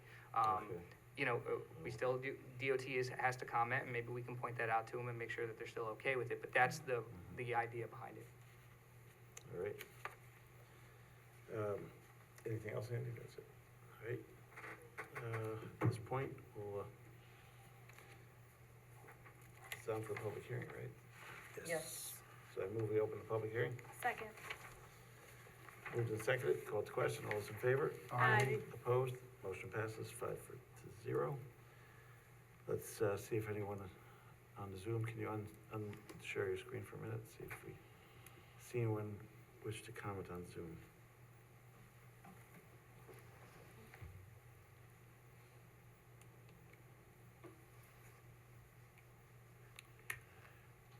Seeing none, I move we adjourn the public hearing to, let's say, probably come back for May meeting, at the earliest. Say May 16th, 2024. Second. Moved and seconded. All in favor? Aye. Opposed? Motion passes 5-0. We shall go around the board for comments. Start with Nicole this time. I mean, Kirsten already went through a lot of, what you guys need to work on. I would just touch on two things. One, if you are gonna do the EV chargers, you might not wanna do them close to the building. You might wanna have them further away. It's a possible fire hazard. And I believe the fire department did mention that. Another thing was the lighting. The lighting does exceed what we normally want. However, that is a very popular spot for Marist kids at night. So, yeah, so, it is also a safety concern, so you might just have to get a variance for that. But that, again, that's something you can talk to the town consultants about. And then my final thing would be, I would touch on the pizzeria. You will need to get a grease trap, and I believe, I mean, you can speak with Andy about it, but that's gotta be outside, right? It's, Yeah, the town doesn't permit internal grease traps. right, so, I mean, Yeah, but we're you'll have to aware. work that out. Yeah, there's an existing grease trap for the campus deli now. If it's not large enough to do both, then we'll be improving the existing grease trap. It's actually located in the rear of the building. Okay. I believe there's also a grease trap to the west for the existing restaurant that's there, the Thai restaurant as well. So, Okay. but we are aware of that, and it'll definitely be met. All right, sounds good. That's all I have. Right. Anything, Ahmad? I think it's looks very good project because it's gonna beautify the area. I mean, Marist is building and getting nice building there, so this is, appears like a sore point now with this would be good. And also, when you come into a project like this, it's the time for improvement, like a lot of the things that Kristen talked to. So I wish you luck. Anything, Sharon? It'll be a great improvement. Thank you. Yep, that's for sure. Peter? You're planning to change the Goodyear sign and the gas station. Are your tenants on board with that? Do you have to get the approval from, say, a company like Goodyear to change their sign? I think if memory serves, from my understanding of how the site used to be, I think the former owner at some point in their family used to be a Goodyear Firestone dealer or something like that. Yeah, sure. So I think they had that, but the current operator of the auto repair shop, I believe, does sell Goodyear tires, but not in the same capacity as needing that sign. So I think as long as most of the tenants' concern for signage is that when you're coming down Route 9 going south. Now, you can't see answered them, my so- question. That's good. Yeah. The other thing is. They would be okay with it. You have a deficit there of a couple dozen parking spaces. you bought the property with an existing amount of parking spaces. The only way I can see of your increasing the parking is to demolish part of your building. I don't see how we can ask you to do that. So we have to ask you to be as creative as you possibly can to do the best you can with what you have. But you bought the site, you knew what the number of parking spaces existing is, and it's really, the ball is in your court to come up with some idea of how to improve the flow through the property. But from my point of view, you bought a property, it had an approved number of spaces. The only route I see for you and us is to find some way to improve the flow through the existing number of parking spaces.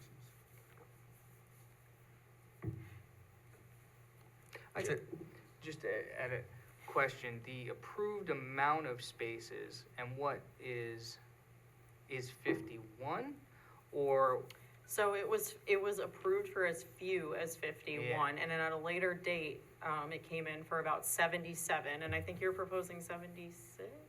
yeah, we What tried to go back with exactly what was there. Now, some of those spaces that are shown are, to your point, not today's standard spaces, to say it nicely, and without access. So it's,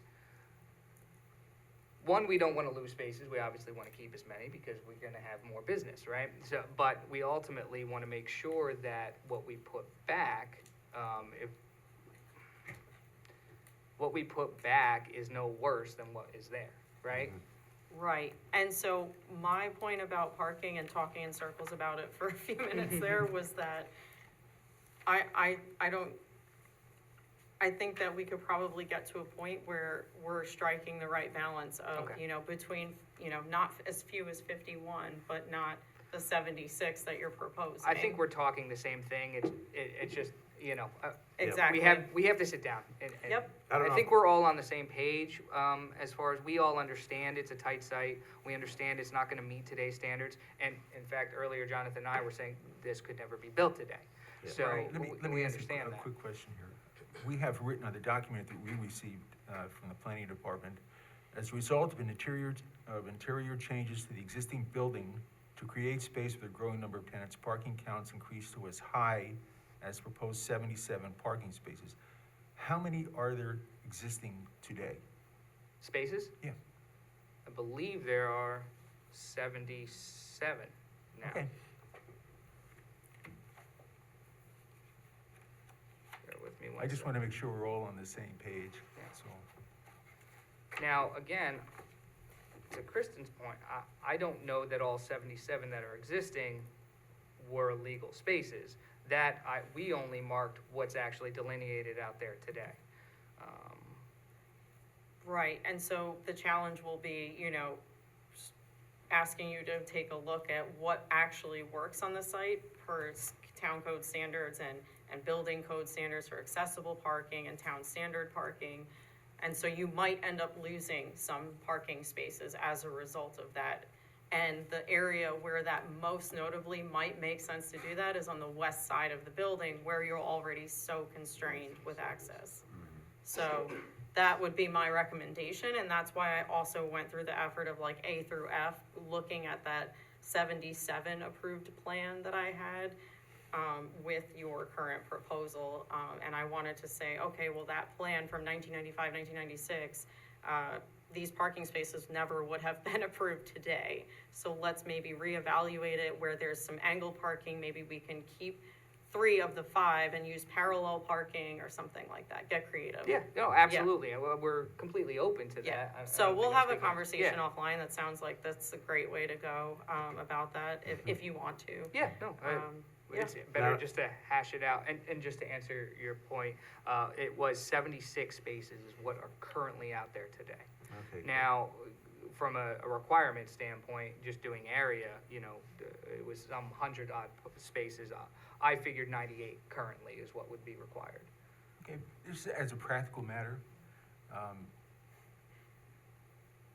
are you meeting how long have you owned the building? Recently. About Since July 1st of last year. Okay, are there a lot of empty parking spaces at any given time, or are you pretty well packed? As it is now, depending upon the time of the day, it's, you know, there are openings. There are different spots around the building where you see possibility to And you park. have at least three vacant spaces there, but they're small. I don't know, maybe we're not far away from finding a solution. They really benefit too from being as close to Marist as they Right. are. I mean, you see Sure. kids walking, A lot of students pedestrian, walking back Yeah, I and was forth gonna all the time. say, I don't know if there, you could so. quantify, you know, the pedestrian credit, but you got that's a big part of your I'm sure that constituency pedestrian there. traffic is, actually a big part of the business, but. All right, enough said on parking for now. Let's see what else, anyone else have any final comments before I? Question. Can I ask? Go ahead, we'll jump in Just two real quick questions. I saw in the county's comments, one that resonated with me was the, where the beer cooler, is going. Is there a way to make sure that the pedestrian connection continues to the east, We you know, actually, around that? we did look at that, there's too much, it's too tight there. I can't push those parking spaces any further. The pinch point between those parking spaces and Building B, if I share my screen again. But we do want, I mean, we can do a hatched crosswalk. But there seems to be like a landscaped island there too, that you've got in your proposed site plan. I'm just wondering if there's maybe a way to use part of that space to continue the pathway. And you don't have to solve it now. I just wanted to highlight that comment. I thought it was a good one. So this across here, this whole area here is a raised concrete platform because that building is, so it looks like you could just connect these two, but you can't there's an because this elevation. is 2.5 feet in Topography-wise, the yeah. air, right? So this whole portion, the pink building, again, floor level is much higher than the grade out there. Okay. Maybe what we can do is see if we can get creative with having another ramp section in here. We can try to look at it. I don't know that we have the space because this area is so this grade pitches from west to east. The reason this ramp section is so short is because this is constantly rising. So the ramp length from the end of this platform down to where kind of the bike rack is, and that's why the bike rack's there, because it's a dead end. There's nowhere to go from there. But that ramp section may not work. But we can look at it. I think it's definitely worth trying to do. You know, originally when we first met with the town, what ultimately the scheme for this site is to actually, and I'm just going to zoom out here, and Jonathan, you can stop me if I'm speaking out of turn, but ultimately what the owner would like to do is the southwest corner, there is the concrete walk. We'd like to take that walk and come all the way across the southerly side and back up when we reconfigure this drive. We want to reconfigure this drive and we want to approach DOT in a phase 2 situation where we come down Marist Drive and possibly get an opening inside this curb cut so we have direct access off of Marist Drive when you're heading north or south from Route 9. Because currently if you're on Route 9, you are circling all the way around our property and entering from North Road. Now, we would have come in with that proposal, but unfortunately, the owner does not have that kind of time. They're under a fiscal time constraint where they need to do this construction, spend this money, and get this done within a certain period of time. Involving that study, I mean, and I'm sure Andy can speak to it, that level of asking for that DOT, that close to an intersection, is going to take some time that We the owner definitely doesn't talked have. about that at We the did pre-app talk, meeting. if you remember. So that's why we've come in without that component, and we want to address that later. Okay, that sounds good. Yeah. And my second question, and hopefully this was shorter, but have you looked at the trail plan for the county trail that's going to be running, you know, basically next to your Just property? I have not. Yeah, we have that, or we could put you in touch with the county, but it might be worth taking a look at it. I'm trying to remember, but there may be there may be access coming up there would love that to you see may that. want to take advantage of. So if we could get a we should at stairway least have coming out. you in touch with them Yeah. at some point, That just would be to talk amazing. about that for the future, if nothing else. Yeah. I don't think that's going to happen immediately. They're still looking for funding for that stretch, but could be a great asset for your Yeah, plaza. they got the other portion finished now, but that's the last piece. we're very happy to find out about that and somehow weave that into our current system. That would be More than great. happy to do that. Yeah. That would be a treat. Good, Ask, that goes ask all the way, Lola's how that works. Yeah, exactly. Lois has it in the city of Poughkeepsie. and that goes all the way down to the waterfront. Yeah. Yep. So, let's see, my 2 cents, I think we covered a lot of it.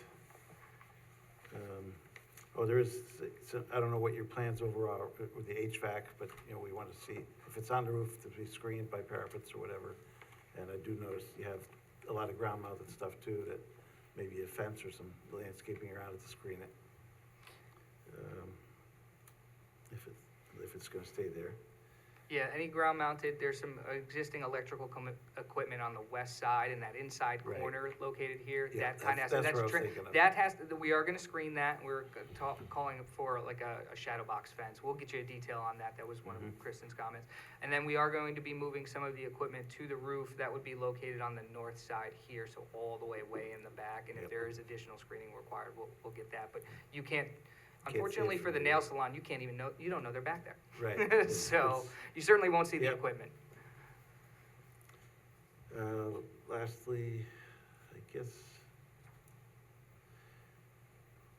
that's it. We've hit all these issues, so the only thing I'd say is, before coming back here to do an offline meeting again with the staff and try to work through things so you don't spin your wheels coming back to the board constantly and get some of these things worked on. But again, appreciate your taking on this site and improving it.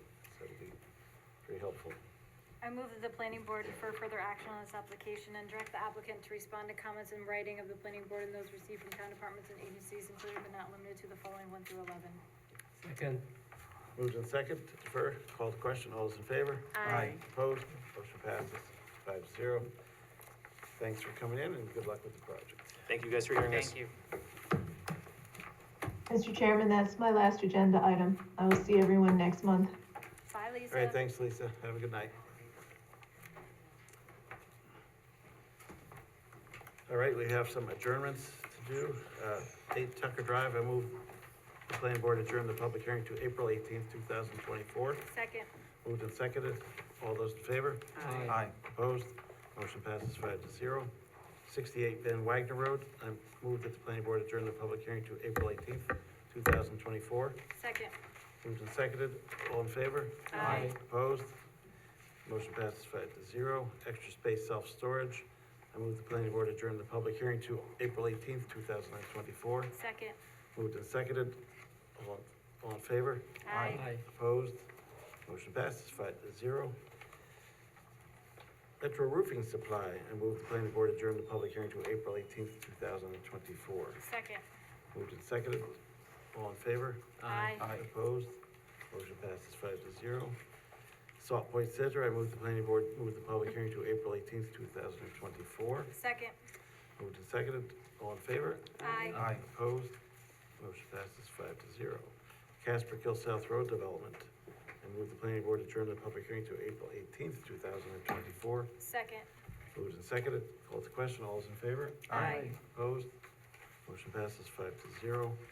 Habitat for Humanity, I move the planning board adjourn the public hearing to May 16th, 2024. Second. Moved and seconded. All in favor? Aye. Opposed? Motion passes 5-0. Lands of Albano, I move the public hearing, adjourn the public hearing to June 20th, 2024. Second. Moved and seconded. All in favor? Aye. Opposed? Motion passes 6-0. We could have a busy April meeting, who knows? At this time, I move we allow public comment on other items on tonight's agenda. Second. Moved and seconded. All in favor? Aye. Opposed? Motion passes 5-0. Is there anyone left in the room or on Zoom wish to comment on remaining agenda items?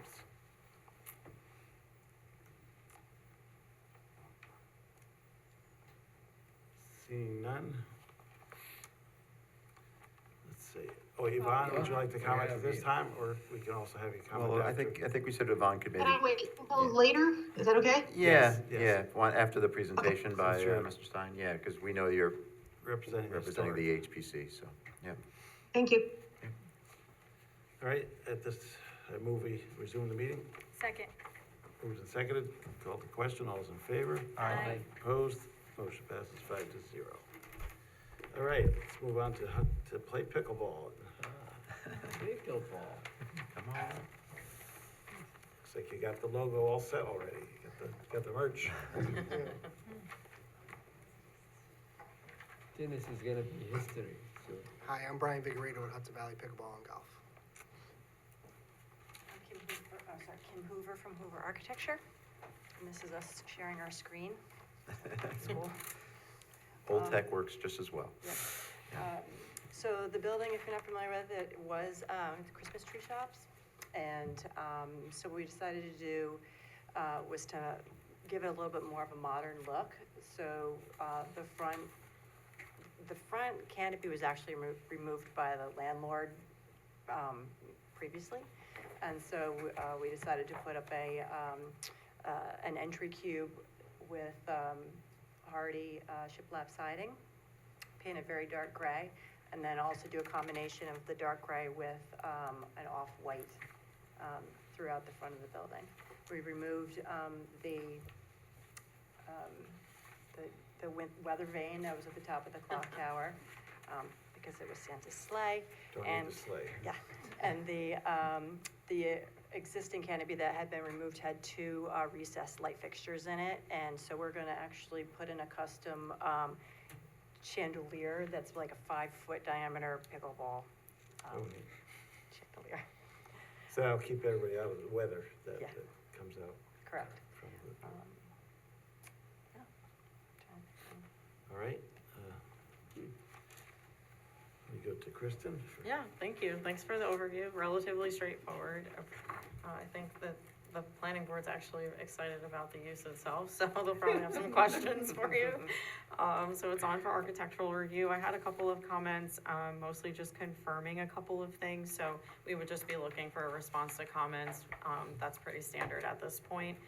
Otherwise, staff is just recommending that the planning board conduct architectural review. It would be conditional just on a couple of things. Again, just cleaning up the plan a little bit, and getting some confirmation on a couple of items. And then, of course, just seeking your sign permit through the zoning department.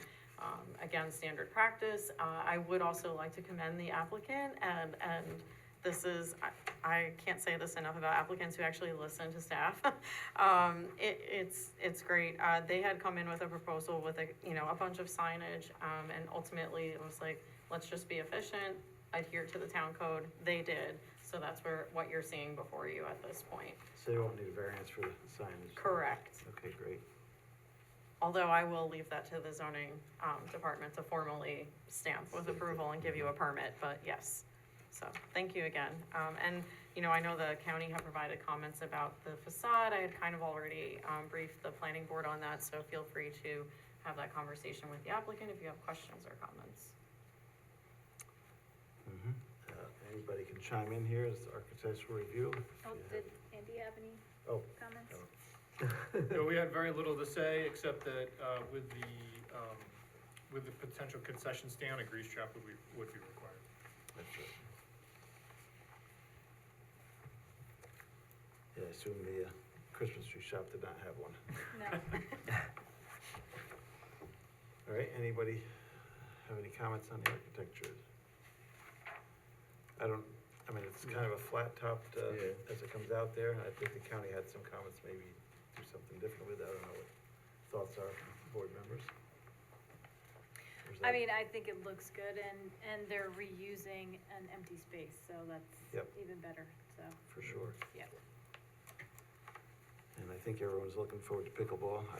I'd just say I have played pickleball at an internal court and without much walls, so I don't know what you're planning for dividing them up inside, because the balls can get loose into other courts and They'll actually all be surrounded by chain link fence, so each fencing pickleball in court will be each, fenced in, so each court.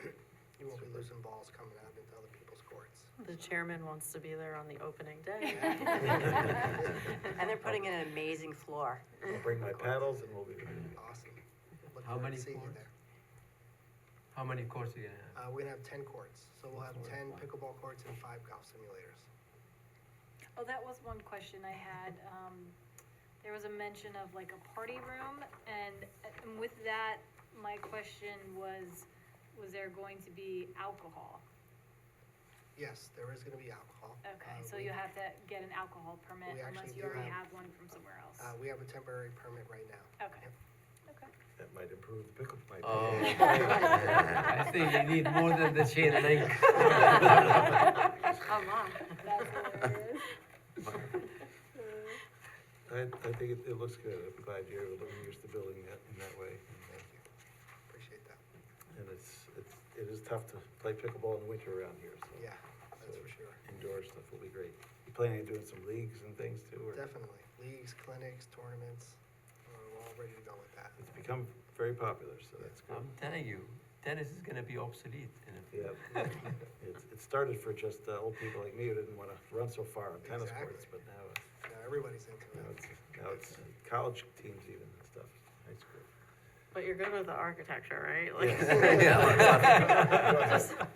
just wanna stay on No, topic I here. think Peter wanted to say something. Did you Yeah. wanna say something? No. Okay, Did you? No. Okay. all right. Okay. Go ahead. The I motion move the then. planning board grant a conditional, architectural review subject to the following. Respond to the comments of the planning board, those received from town departments and agencies, and said response to be reviewed by the planning department as to adequacy and completeness inclusive of, not limited to the following, 1 through 8. Second, Moved and seconded to grant conditional, called to question, all those in favor? Aye. Opposed? Motion passes 5-0. Thanks for hanging in there, you're Yeah, good to go. thank you so much. We appreciate it. Thank you. Thank you.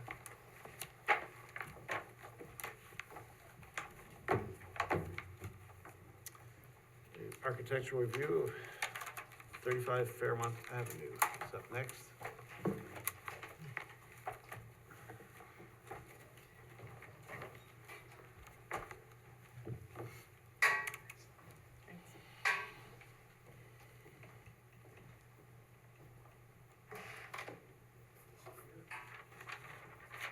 Oops, wrong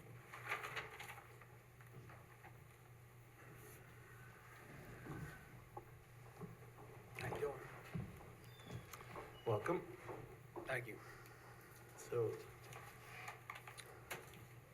So, go ahead. proposing siding change and a roofing change on 35 Fairmont Avenue, along with, an addition on the north side of the building.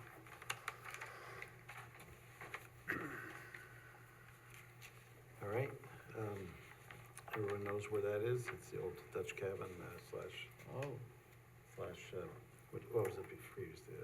Billy Bob's. Billy Bob's, that's, Yep. I knew Bob was in there somewhere, but Billy Bob's.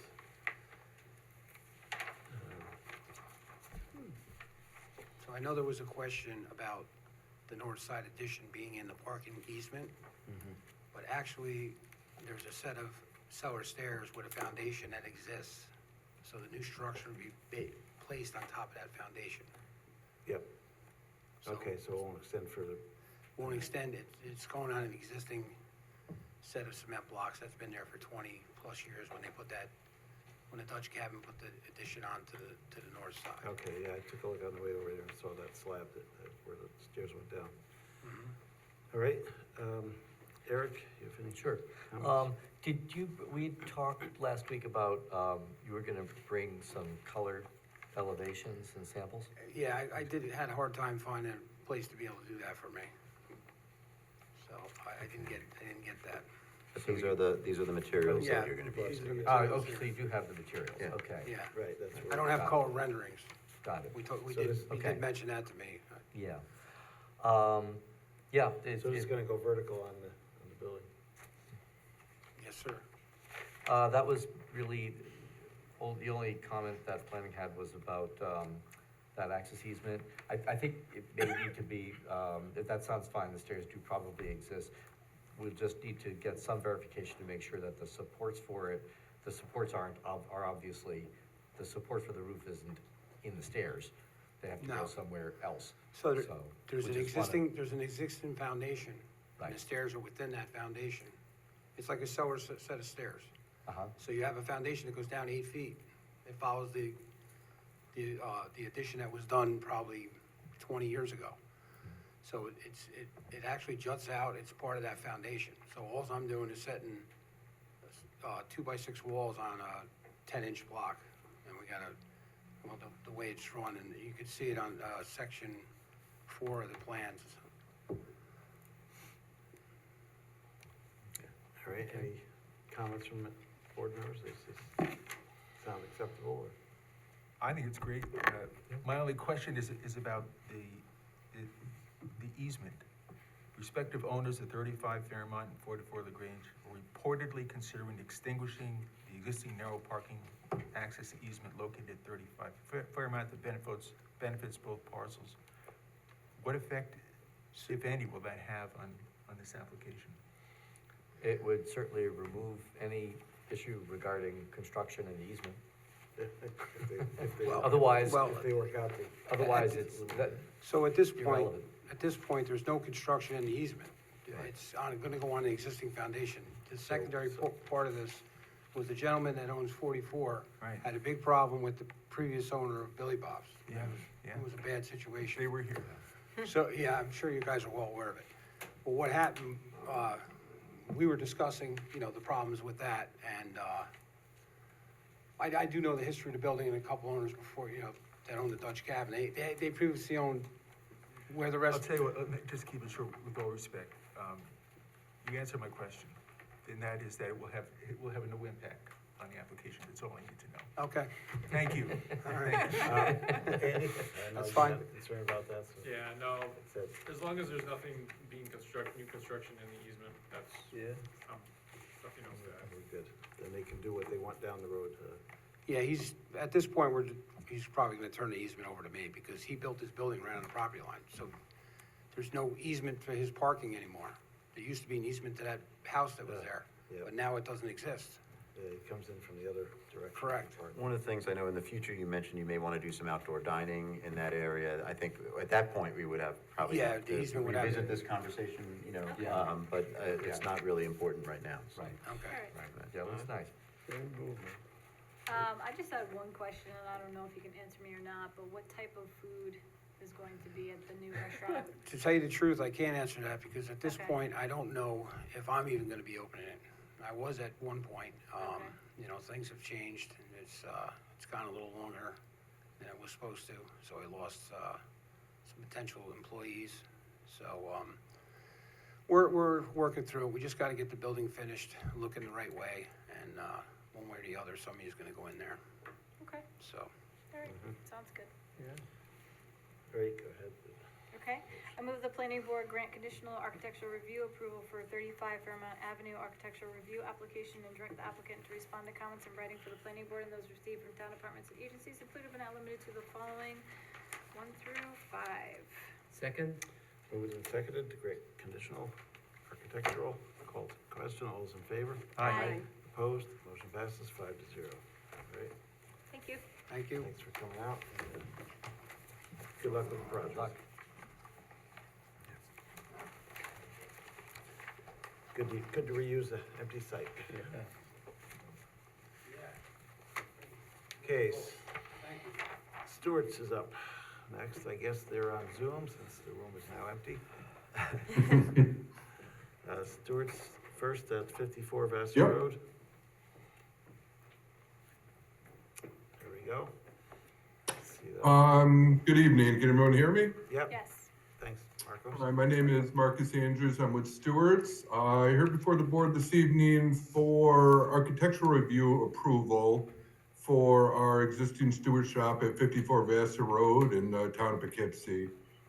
We're proposing to pretty much brighten up the old brick buildings, or kind of old school Stewart shops that everyone's come to love. But we're just looking to refresh the site and do it's a hardy board siding and faux stone on the bottom, just to pretty much brighten up the facade of the building.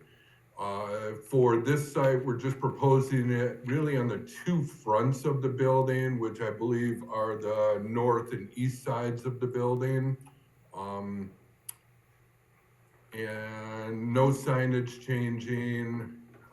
That's pretty much all we were looking to do for the building. One thing that has come up that I wanted to get the board's opinion on, they're looking at the possibility of a portable generator being placed in this area. And what they do for the portable generators are they'd be housed in it's pretty much an open air shed, with a stone base on it. The generator sits on a trailer. A vehicle would come in if there's a power outage at a Stewart's in the area, hook up to the generator, bring it to that Stewart's. And then, when it's not needed, it'll be housed in this location. Wanted to get the board's opinion if this was something that could be included in this approval or should be a separate application. Either way, we'll work with the board on that. I mean, does that affect, the outdoor seating and the air pump? It would not affect the outdoor seating in the air. The air is actually, It's right in that corner. I believe the air is on the front corner of the building, and the outdoor seating is just, right now for the winter, they stack it back in that little area, but I believe the front area is, Right. has bollards to protect that area It's for kind the of the outdoor opposite seating. side, right? Correct. Yeah, I don't think that we probably don't want to wrap it in this approval. It probably needs to be done as a site plan amendment, but we could do that administratively. And since they're asking about it, if you have any concerns, maybe you let us know, but. Yeah, it's small enough to make yeah. it that way that it doesn't have to come back Yeah, to the board. yeah, we don't have to come back to the board with that. I think we could do that administratively, but it's not really Okay, part of an perfect. architectural review. It's more Yeah. of a, it's a site plan question, right? Is there any kind of like transfer switch that would be mounted to the outside of the building? How is that gonna work? Typically, I'd have to verify if this shop has a transfer switch. Typically, most of our stores have them now. We've added them as we've done remodels and other, projects on site. So yes, you would need a transfer switch in order for the generator to serve any purpose. And I would assume that would be mounted to the exterior of the building. Typically, it's mounted to the exterior of the building, right by where the power comes in. So the meter, typically it's right next to the meter. And I assume that you would have to take out, if it's on a trailer, you'd need to construct some sort of a driveway into the shed. Or is it gonna be stored in the shed long-term, or is it coming from somewhere else? It would be stored in the shed at this location. It would be a stone base that it would sit on. Okay. It's a trailer, pretty much. So if needed at another store in the area, Gotcha. a pickup truck or a van that can tow would come, hook up to it, drive it to that location. All right. Yeah, I mean, you mentioned the two sides of the building will be changing, but that third side is also brick. I know the one in the back where the generator is a different material, but. The backside, I do believe is brick. I'll have to double check and see our proposal for that, but again, as one of the comments was to show those other two sides, we'll address that with the final submittal. Okay, so we're gonna, that backside facing up there will be brick, and then the other two would be the new, and the one that's way in the back where nobody goes is the. Is there a reason why you wouldn't do I guess it's the West south? side. Oh, I think it's the south south side, The at the same south time. side is, Alright, well, I'd have to take a look at it. We typically wouldn't do the delivery side just because unfortunately it gets beat up. I mean, right now it's the same brick as everything else, so that's, It is the same brick, okay. We'll take a look at that. all right. Kristen just pointed out that we never actually got her review yet. Yeah, I'm moving on, yeah. That's cool. We're jumping right into it. Architectural, that's a good Well, point. all right, so Go ahead, Kristen. thanks, Marcus, for giving us the heads up on the generator, and I'm totally being sarcastic. I'll just Not a problem. I'll just I'll take- blame Chuck on that. I'll Let's just take it for out the on- record, I'll blame Chuck. Yes, that's exactly what I was just gonna say, so I will take that out on Chuck when I talk to Yes. him next. So, yeah, I think we could probably probably handle that administratively, although I would note that this is recommended for a conditional architectural review approval. So there is a potential to kind of leave that window open if we didn't want to make more work for Kristen. And we could just probably like circulate that out to the building department to get some feedback, and or engineering to confirm. The thing about this particular location and architectural review approval is that, you know, I know that there's like, you know, time is of the essence. They had an incident where a vehicle and, you know, hit the building, so they want to keep it moving.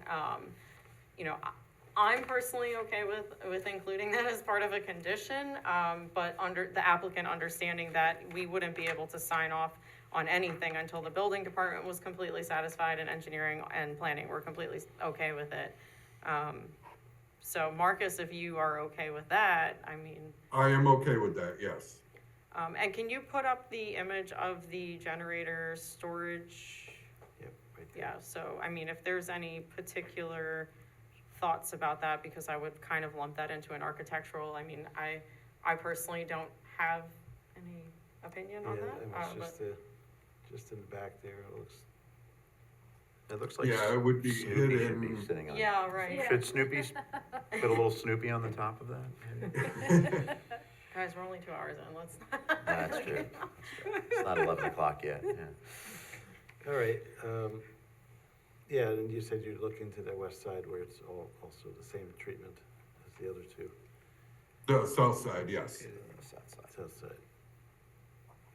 And you're not making any other changes, right, to lighting or to signage? No changes, the or- lighting was done when the gas work Sidewalks. was done, Right, so the new- no sidewalk changes, no other changes proposed. Okay, Right, okay, so no site plan issues. Go ahead. But okay. Good. All right, I move the planning board grant a conditional architectural review approval, subject to the following. Respond to the comments of the planning board and those received from town departments and agencies, and said response to be reviewed by the planning department as to adequacy inclusive but not limited to the following 1 through 8. And also, I would add 9 to investigate the south side of the building as well. And can we also just lump the generator in there too? The generator pad? Sure. Or generator center? Throw that in 10, examine the generator. Oh, interesting. Okay.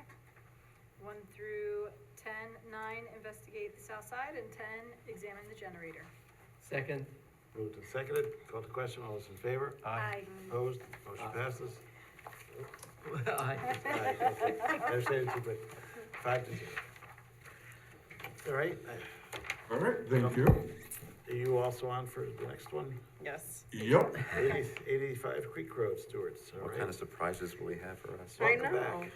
Welcome back. I think all good surprises here. This is, pretty much the same spiel. We're gonna look to just dress up the building, adding siding and stone. Again, we'll look, at the condition of the 2 sides not shown in these elevations, just to verify, what dressing we will do to those or leave as is. This site, there was upgrading in lighting that we were proposing. We were proposing to go to LED. We have soffit lights on the building and then 4 canopy lights. One of the comments that came up from staff was the peaking at approximately 42 under the canopy, which struck me kind of strange as well. We took a closer look into this. When the program was put together for the lighting, plan we're showing here, these lights were actually shown as only 8 feet off the ground. Perfect. They're 14 and a half, to the underside of the canopies. So by changing that, it gets it down to about a 20 average under the canopy. I know Kristen mentioned 10 to 15. We can work with 10 to 15 and get it down to that, for our final submittal. Can you look at the canopy too? There's a couple of 23s, 24s, not the canopy, around the building. There's some 23s, Around the building, 24s. yep, yeah, we can look at both of those. Okay. And Kristen, I'm gonna go Oh, to you you first. remembered me. on for architectural review. Yes, one of those items, that came up was about the canopy lighting, so, or the fuel canopy lighting. So again, thank you for that, and, would just be a matter of a condition of approval. Just cleaning up the site plan, looking for confirmation on a few things. Really, I think on both applications, and sorry to lump, both of them, but once you're doing those facade improvements, staff were interested in making sure that, the sidewalk areas, the parking, any of the bollard placement, any of those sidewalk or parking features, would all be, fixed if damaged, they would be repaired if damaged during construction or any, I know Stewart's is good for that, but we just want documentation that, you will do so. And so I think that can be solved pretty much by placing a note on the plan. Sure. All right. Anything else? That's it? I think that's it. I have 16 comments Yeah. listed, so, Yeah, you do. but I feel like most of those comments could be addressed, at a staff level at this point. And again, you're not changing anything else as far, because you have outside seating there, you're not changing that, right?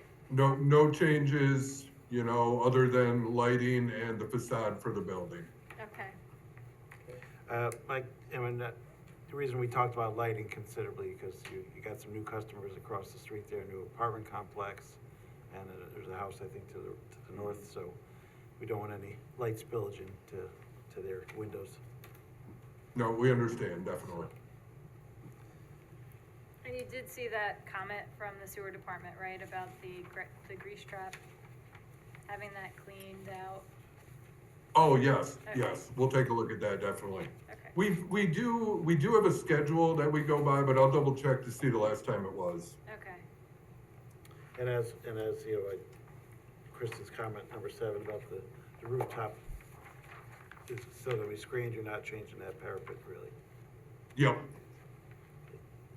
All right? Go ahead then. Okay. All right, I move that the planning board grant a conditional architectural review approval subject to the following response to the comments of the planning board and those received from town departments and agencies, and said response to be reviewed by the planning department as to adequacy and completeness, inclusive of but not limited to the following A through G. Second. Does that include the lighting comments on it? Yes. Okay. Yes. Okay, moved and seconded. Call the question. All those in favor? Aye. Opposed? Motion passes 5-0. Thanks, and have a good night. Thank you. All right, thank you. Thank- Have a good night. Thanks for upgrading things.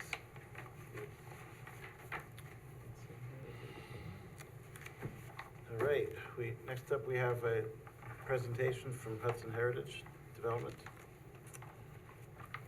And who is here for that? Good evening, Jonathan Stein. Hey, John. Can you hear me? Yep, we can. Thanks for hanging in there.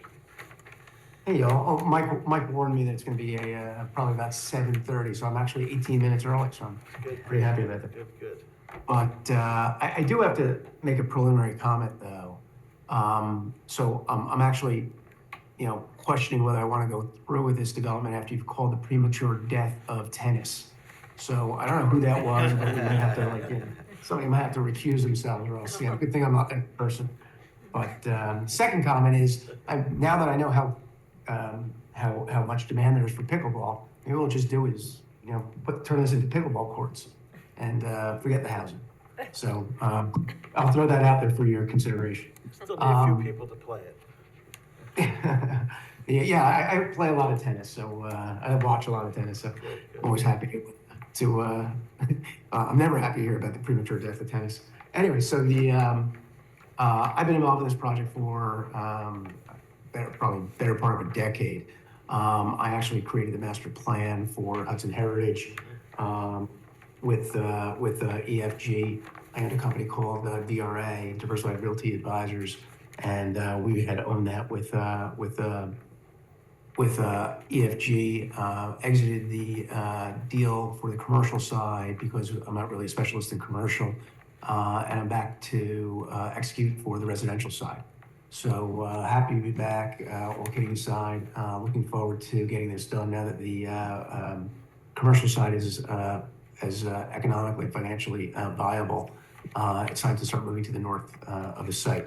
So if I can, I'll start sharing my screen a couple things. I'm sure everybody knows where the site is, but this is your, okay, I'm showing this one, I'm showing that one. Yep. So There you go. this is, I'm sorry, go ahead. We see the screen now, so we're good. Okay, great. So you're looking at the page from the Development Master Plan. Obviously, Maris down over here, Quiet Cove over here, Mid Hudson Plaza, new shop right over here. This is the parcel we're talking about. It's lot 6. This configuration, obviously, the DMP is several years old at this point, so this configuration of the commercial has changed, but the location of the residential for lot 6 remains the same. Just to the south of the Great Lawn, just to the north of the ShopRite site. I will Okay. let me flip up the next screen.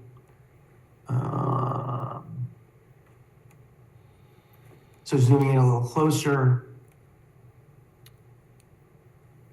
you can see over here again. This is the site. This is the a little bit closer to the actual configuration of what we have with the commercial. But again, this was a prior iteration I was toying with. But this will be the location of the site at this point. I believe Mike has provided you all with a copy of the printout of the plan that I had submitted. Yes. So good, I'll pull that up now. And really, I come into communities, I like the way that Poughkeepsie handles applications. I'd much rather talk about these things informally up front, get some feedback, and then move forward. I don't really, I'm not the type of guy that's so idealistic about any type of architectural designs. This is a really important master plan. I do master plans for a living. I do a lot of waterfront mixed-use master plans. I'm doing a very large site in Westchester, which is about $1 billion development with pushing about 1,200 units. I obviously designed this one. I designed another one in Long Branch. I'm building up in Hyde Park already in a community called River Ridge. So I'm in I'm in Orange County with 3 apartment buildings. So I've got a lot of work that I'm doing up in the area. So my general take is go into community, have informal conversations with them, find out what they're looking for, and see if we can, kind of not necessarily expedite any type of process. Obviously, the process is a process, but clear the pathway so that we can be on the same page and work cooperatively up front. So what we've done here is, I'll pull up the whoops, wrong plan. Sorry about that.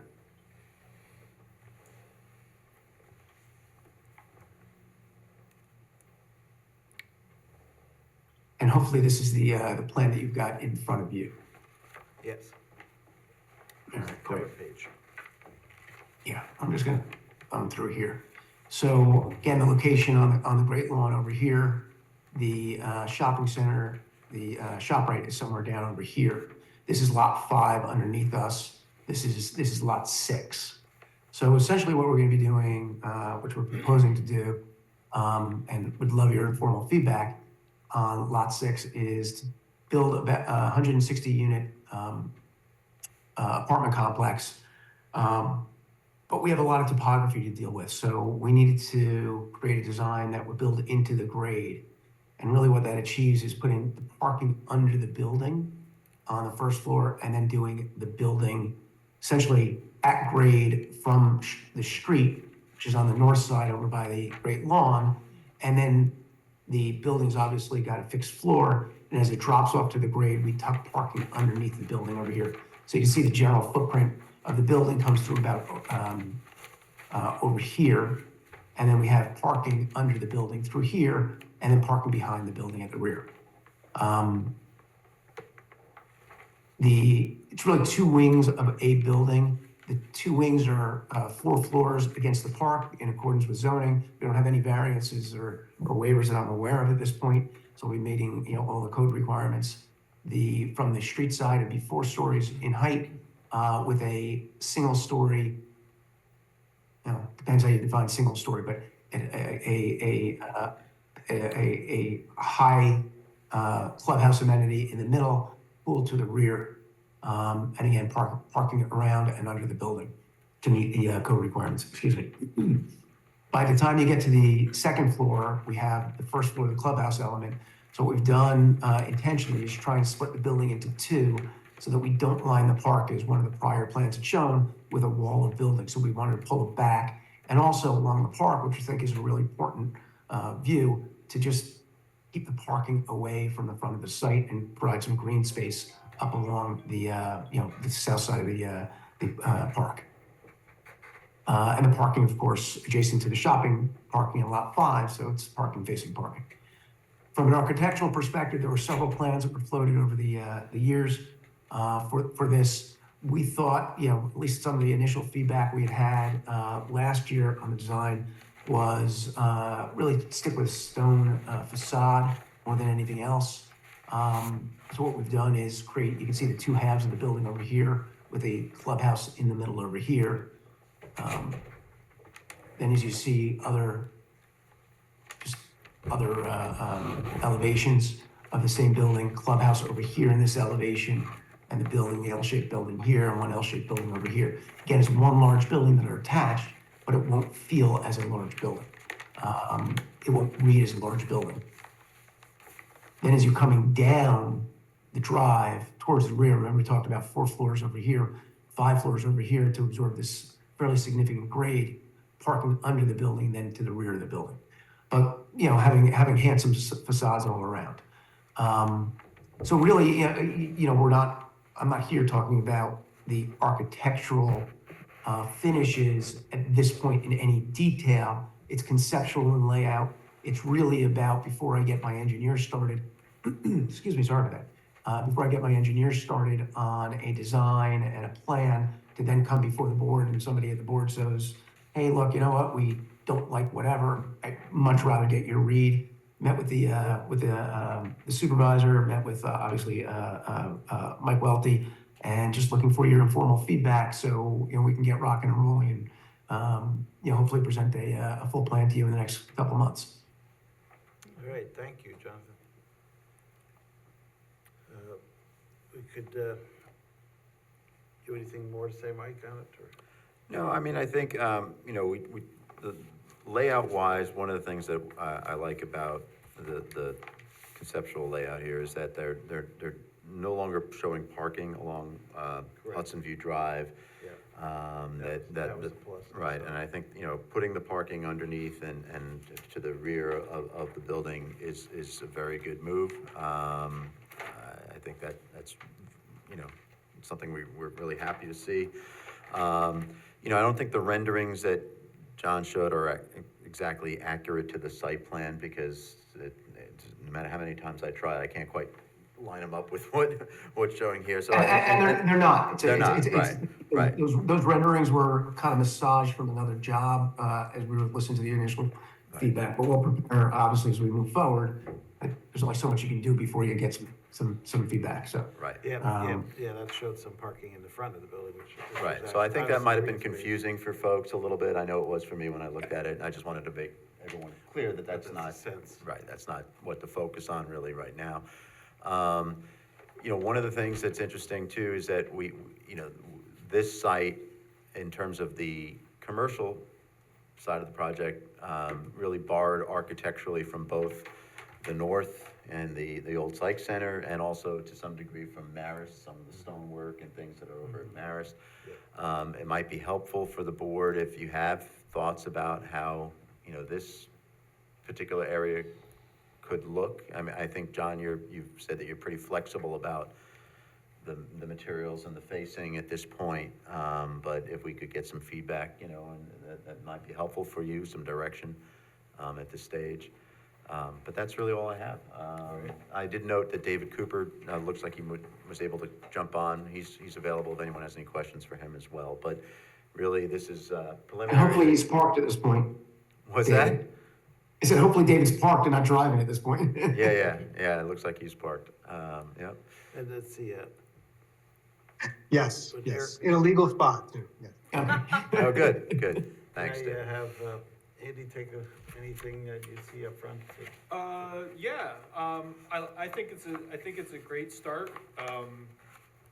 Grading wise, it is gonna be a challenge. I mean, looking at the approved plans, it's about at least a 10-foot grade change from one end of the building to the next, so they're gonna have to work with that. I mean, I think the way they've got it planned, I think it works.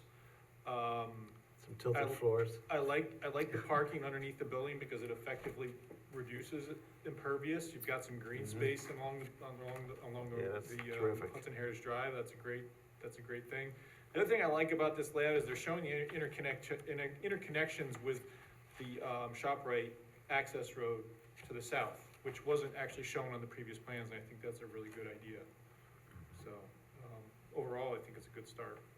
This is up. Yeah, and by the way, just to mention that, we would need ShopRite's consent, but, frankly, if I'm ShopRite, if I can get my shoppers to come into the supermarket a little easier, I think that's a bonus for them. I will also say here that we are probably overparked from your ordinance requirements. We probably whittle some of that down, but we just wanted to see where we can get, how much we can put in. So we'd probably lose some of the parking as we go through some of the engineering. I'm more of an advocate to park less, even if we have an ability to build more, and then land bank it so that to the extent we needed it, we could always convert it. But I'm not an advocate of overparking and too much heat effect from too much asphalt. We're in the same mindset here, I'd say, in land banking, but keep visitor parking in mind as well. People do have visitors.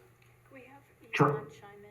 That'll be coming. I was just gonna check first if Eric or Kristen had any comments.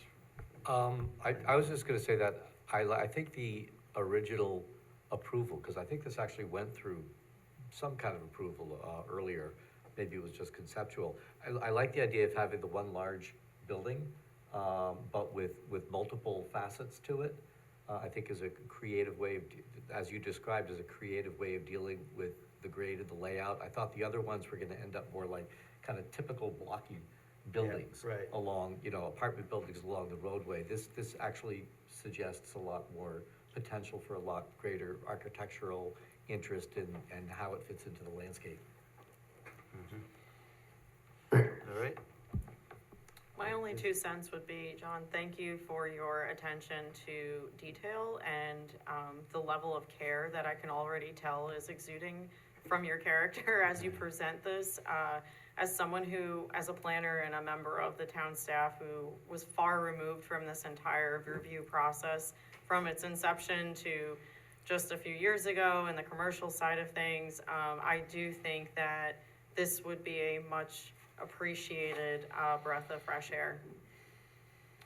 Thanks, I Kristen. appreciate it. Thank you. And next, before going around the board for comments, we have our historical consultant on the call as well. Well,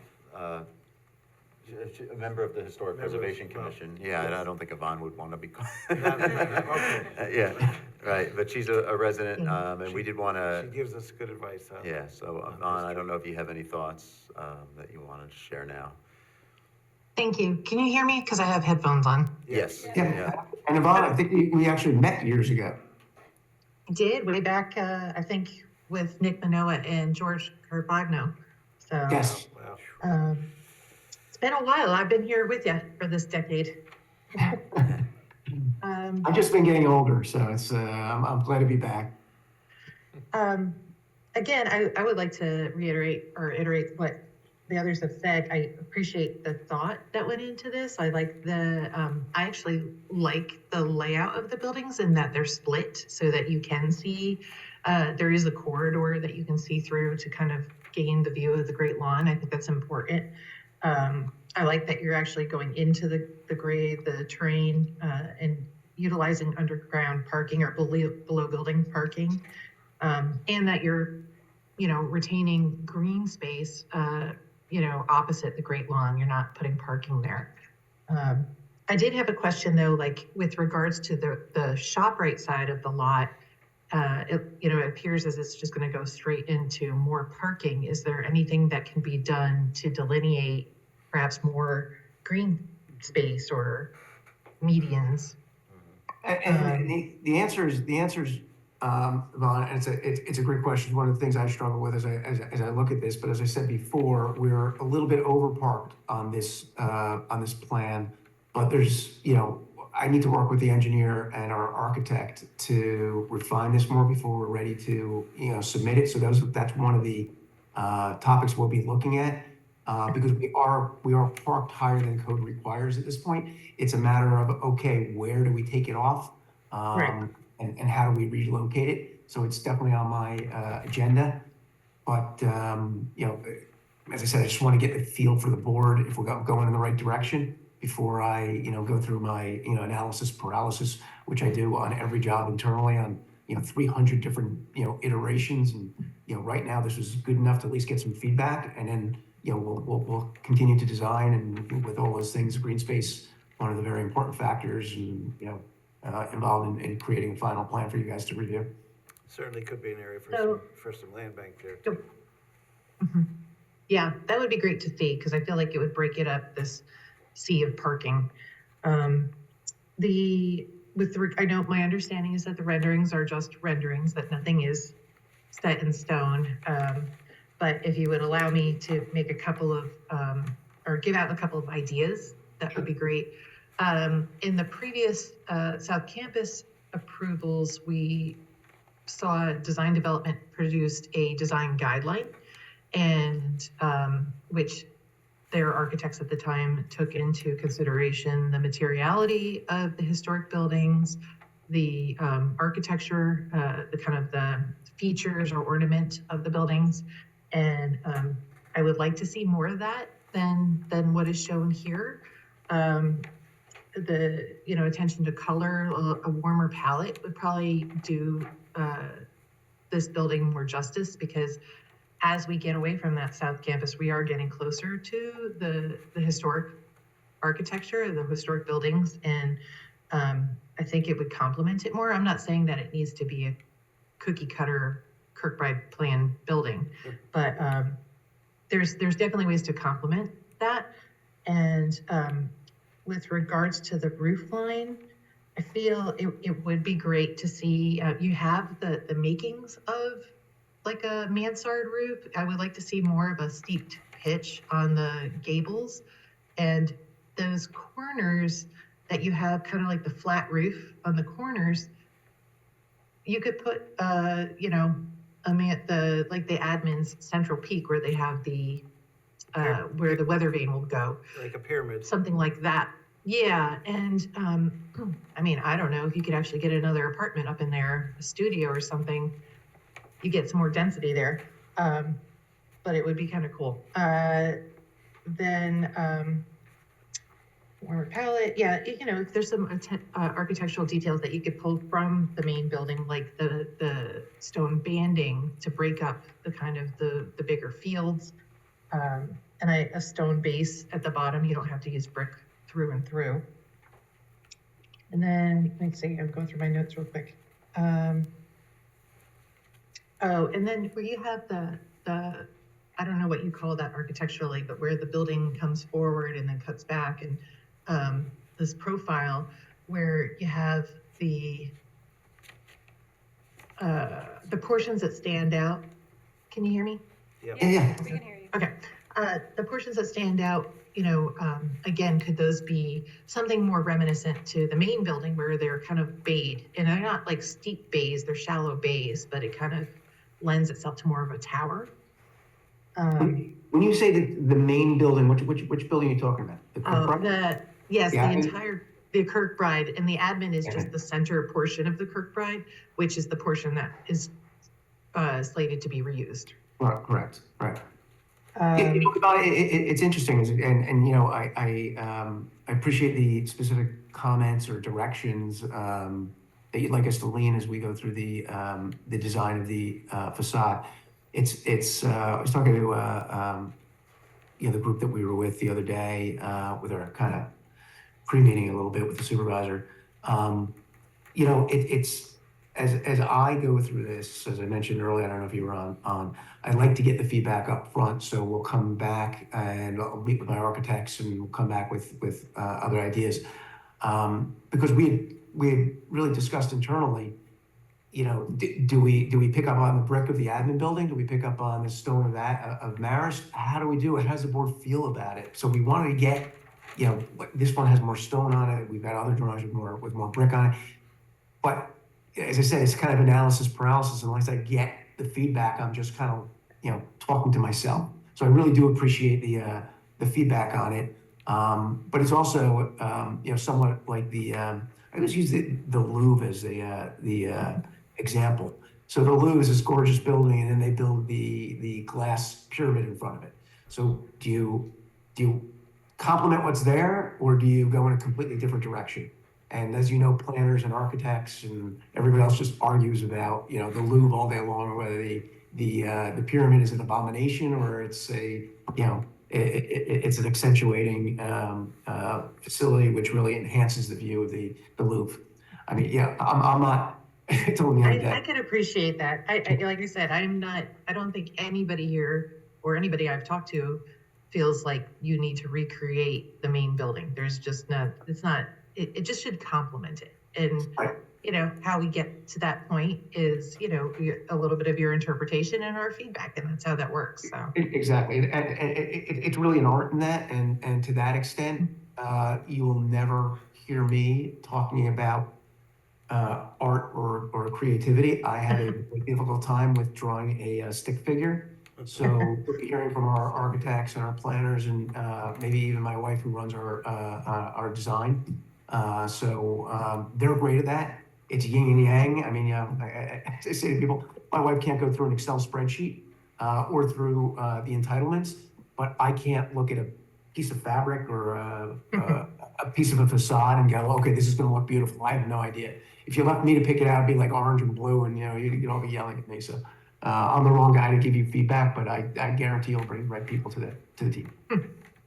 And then I had one last comment with regards to reuse of existing materials. I don't know, you know, what the partnership is still with EFG. I know that this is probably independent of that, but if there's a possibility to reuse existing materials, places that are key features, like at the entrance of the clubhouse or, you know, in signage, that would be appreciated. I don't know, you know, to what extent, but even like the railings or the window railings or guards, you know, hearken something that could probably be salvaged from the building and reused in some way. Yeah, and it mentioned that. So Yeah. that there's an opportunity to do that. So we're very cooperative. We're you know, longtime, you know, associates, you know, working on deals together. So Okay. you know, That's all I've got. that's great. I appreciate it, and very Thank you. valuable. Thank you. Thank you, Yvonne. Yeah, Thanks, it's- Yvonne. I see one of our town council persons on. Ann, did you have any comments at this time? Ann Shershin, I don't know if you're. there you Yep, go. hi, I'm here. No, I just wanted to take a look in and see what was being proposed, and Okay. I appreciate, Yvonne give me a heads up that this was going on, so thanks. Great. Great.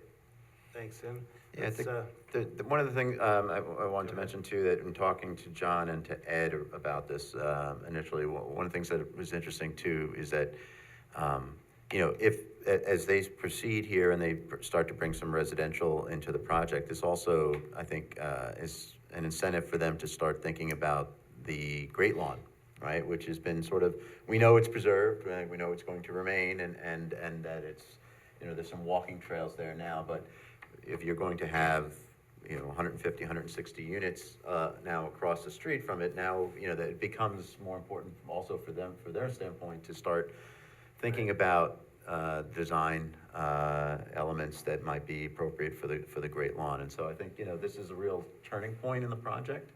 We've been focused a lot on the commercial, obviously, for many years, so it's the first piece of residential to come, and I think that's exciting.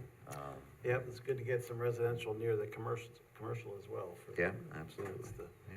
whole point of this. I did have one more question, and this is more like me putting on my comprehensive review committee hat, in that are there any of these apartments that would be below market rate? Affordable No. housing? No, there's no, there is some affordable housing, if that's what you're speaking about. I don't recall the percentage off the top of my head, but there's something that's required. I just don't recall off the top of my head. You mean in the project, John, or are you talking about in this particular piece? In the project, yeah. He said not in this piece. Okay. Yeah, I think, you know, we would like to see some of that incorporated in some of the other phases of this project. That's definitely something we've also talked with Ed about, but, yeah. Yep. All right, let's go around the board for comments here tonight. Peter, anything? Good start. I thought we were taking a vote for tonight. I thought we were, Approval, right? That's what you were looking for, John? approval. Approval, I got a shovel ready. I think the design is pretty nice, and I agree with the delineation for privacy, or, I mean, between the shopping areas and the residential area. It's where you have the west side? The south, that would be the south The side. south side, Yeah. pretty open to the public space, which, the shopping area and the other parking spaces. So, like Yvonne said, would be nice to have some delineation that will give the character to the building also when it's Some landscaping in there. yeah. landscaping, anything that will separate it. The other thing is that the club, the roof is flat. Is that No, I think it was an arch, kind of, uh, a dome kind of. a roof. dome? Okay. It'd be nice to That's build it. a party place on top. Well, I think he wanted to leave it low so that you could have The view the of. view to the But Great they- Lawn. Okay, it depends. So, Yeah, yeah. Yeah, I think there's some work to be done there. Yeah. But, I definitely didn't want to make it imposing across from the park. I wanted to kind of, yeah. you know, break it down so that it wasn't a big wall of a building. I thought that was Yep. Margaret came up with that. I thought that was a creative way to do it. No, it is pretty good. I think that open to the park is pretty nice. All right, well, that's where we're gonna put all the pickleball courts in the Great Lawn. Anybody, let's see, Sharon, any No, I'm comments?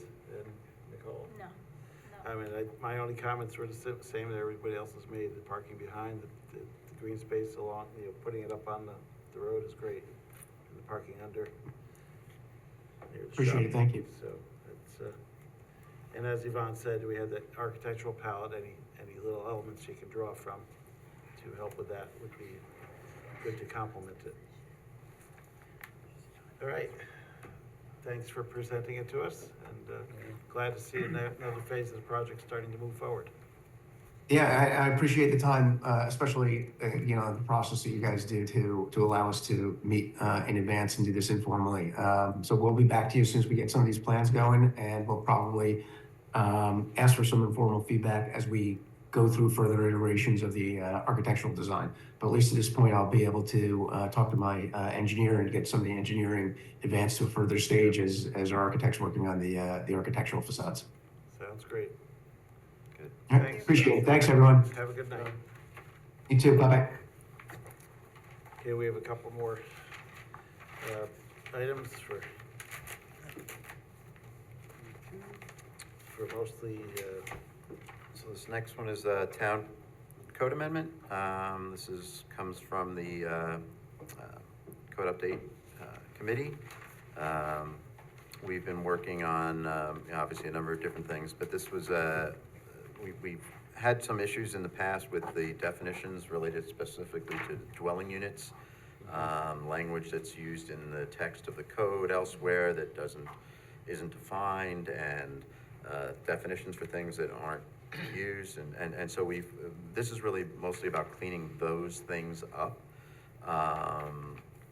This will help us, for example, we had the approval of Stratford Farms townhomes earlier. One of the things, someone asked the question about rec fees. Yes, certainly rec fees are gonna be due, but under the way the code was written, there's some ambiguity that we don't wanna have anymore. So, this will help clean up some of that kind of stuff too. The only other substantive change is under the incentive zoning provision, bringing the R20 into the incentive zoning provisions. That only applies to parcels that are 25 acres or more. And so it's not really encompassing a great deal of area in the town. Most of the R20 is spoken for, but we felt that was something that made sense. And that's it. The town board did, when I wrote this recommendation, the board hadn't yet adopted the resolution, but they did indeed adopt the resolution last night, referring this to the planning board. So they're doing their public hearing on April 17th. So our next meeting would be the 18th. So I thought, let's try to make sure to get this on for this month so that we can have our recommendation back to the board. Yeah, and I know there are some things in the code that referred to some types of, like a garden apartment or something, but it was never defined, so some of that is being cleaned up out of Yeah. the code. All right, any comments from board members on this? Just a quick question. On page 4, it refers to community residential facility. What is exactly a community residential? It's on page 4. Yeah, right at the bottom there. What is a community residential facility?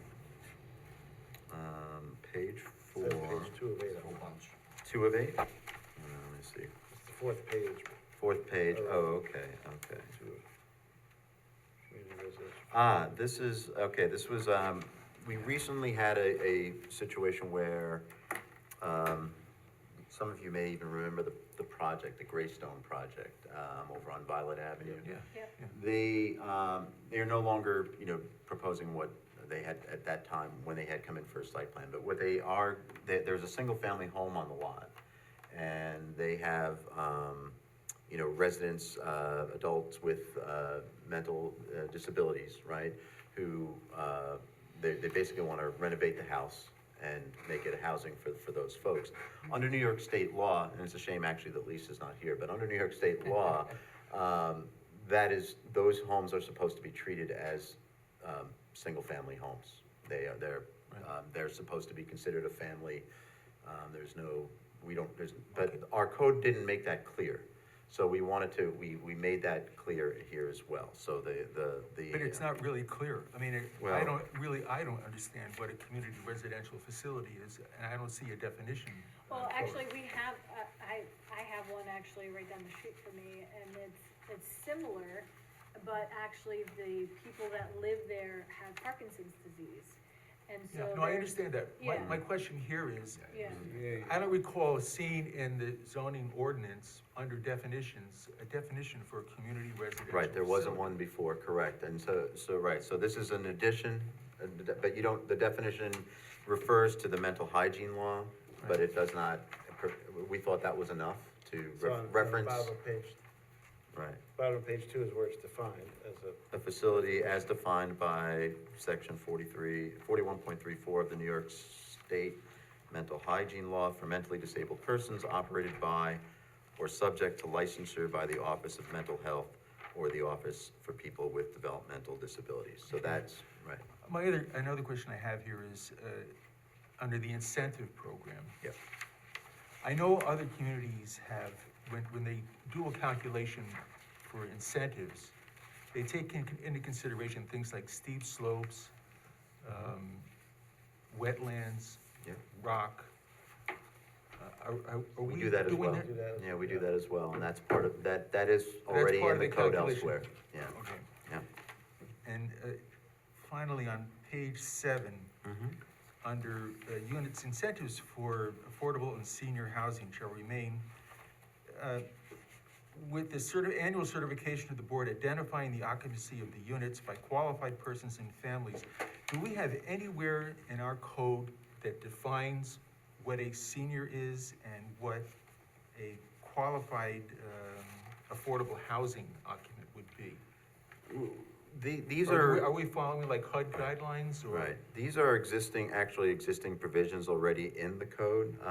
And we may be going through and actually reworking some of these as part of the overall I effort know, to. my right. question is, Yeah. have we defined?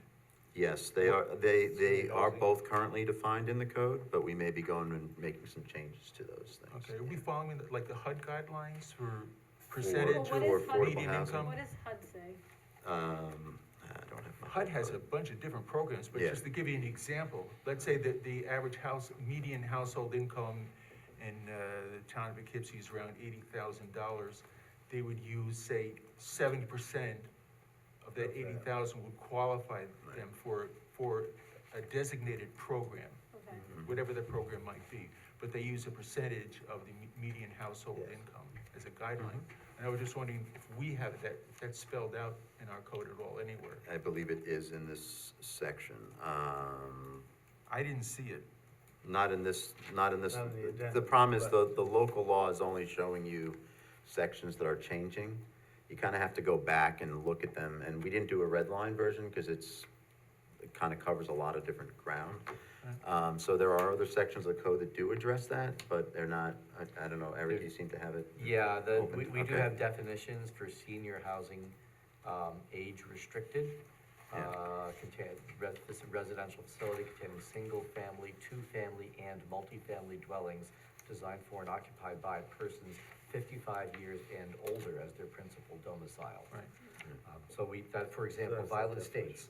Yeah, I understand, but I'm wondering about the affordable The housing. affordable housing, I believe there's also in there, but again, it's not, the local law only includes the sections that are being changed, and that's why, if you're just looking at this local law like this, you're asking a perfectly valid question.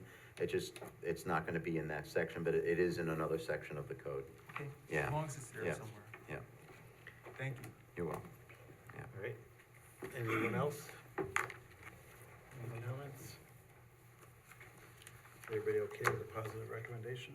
Yep. Yeah. In that case, I move the planning board convey a positive recommendation to the town board regarding the adoption of the proposed town code amendment.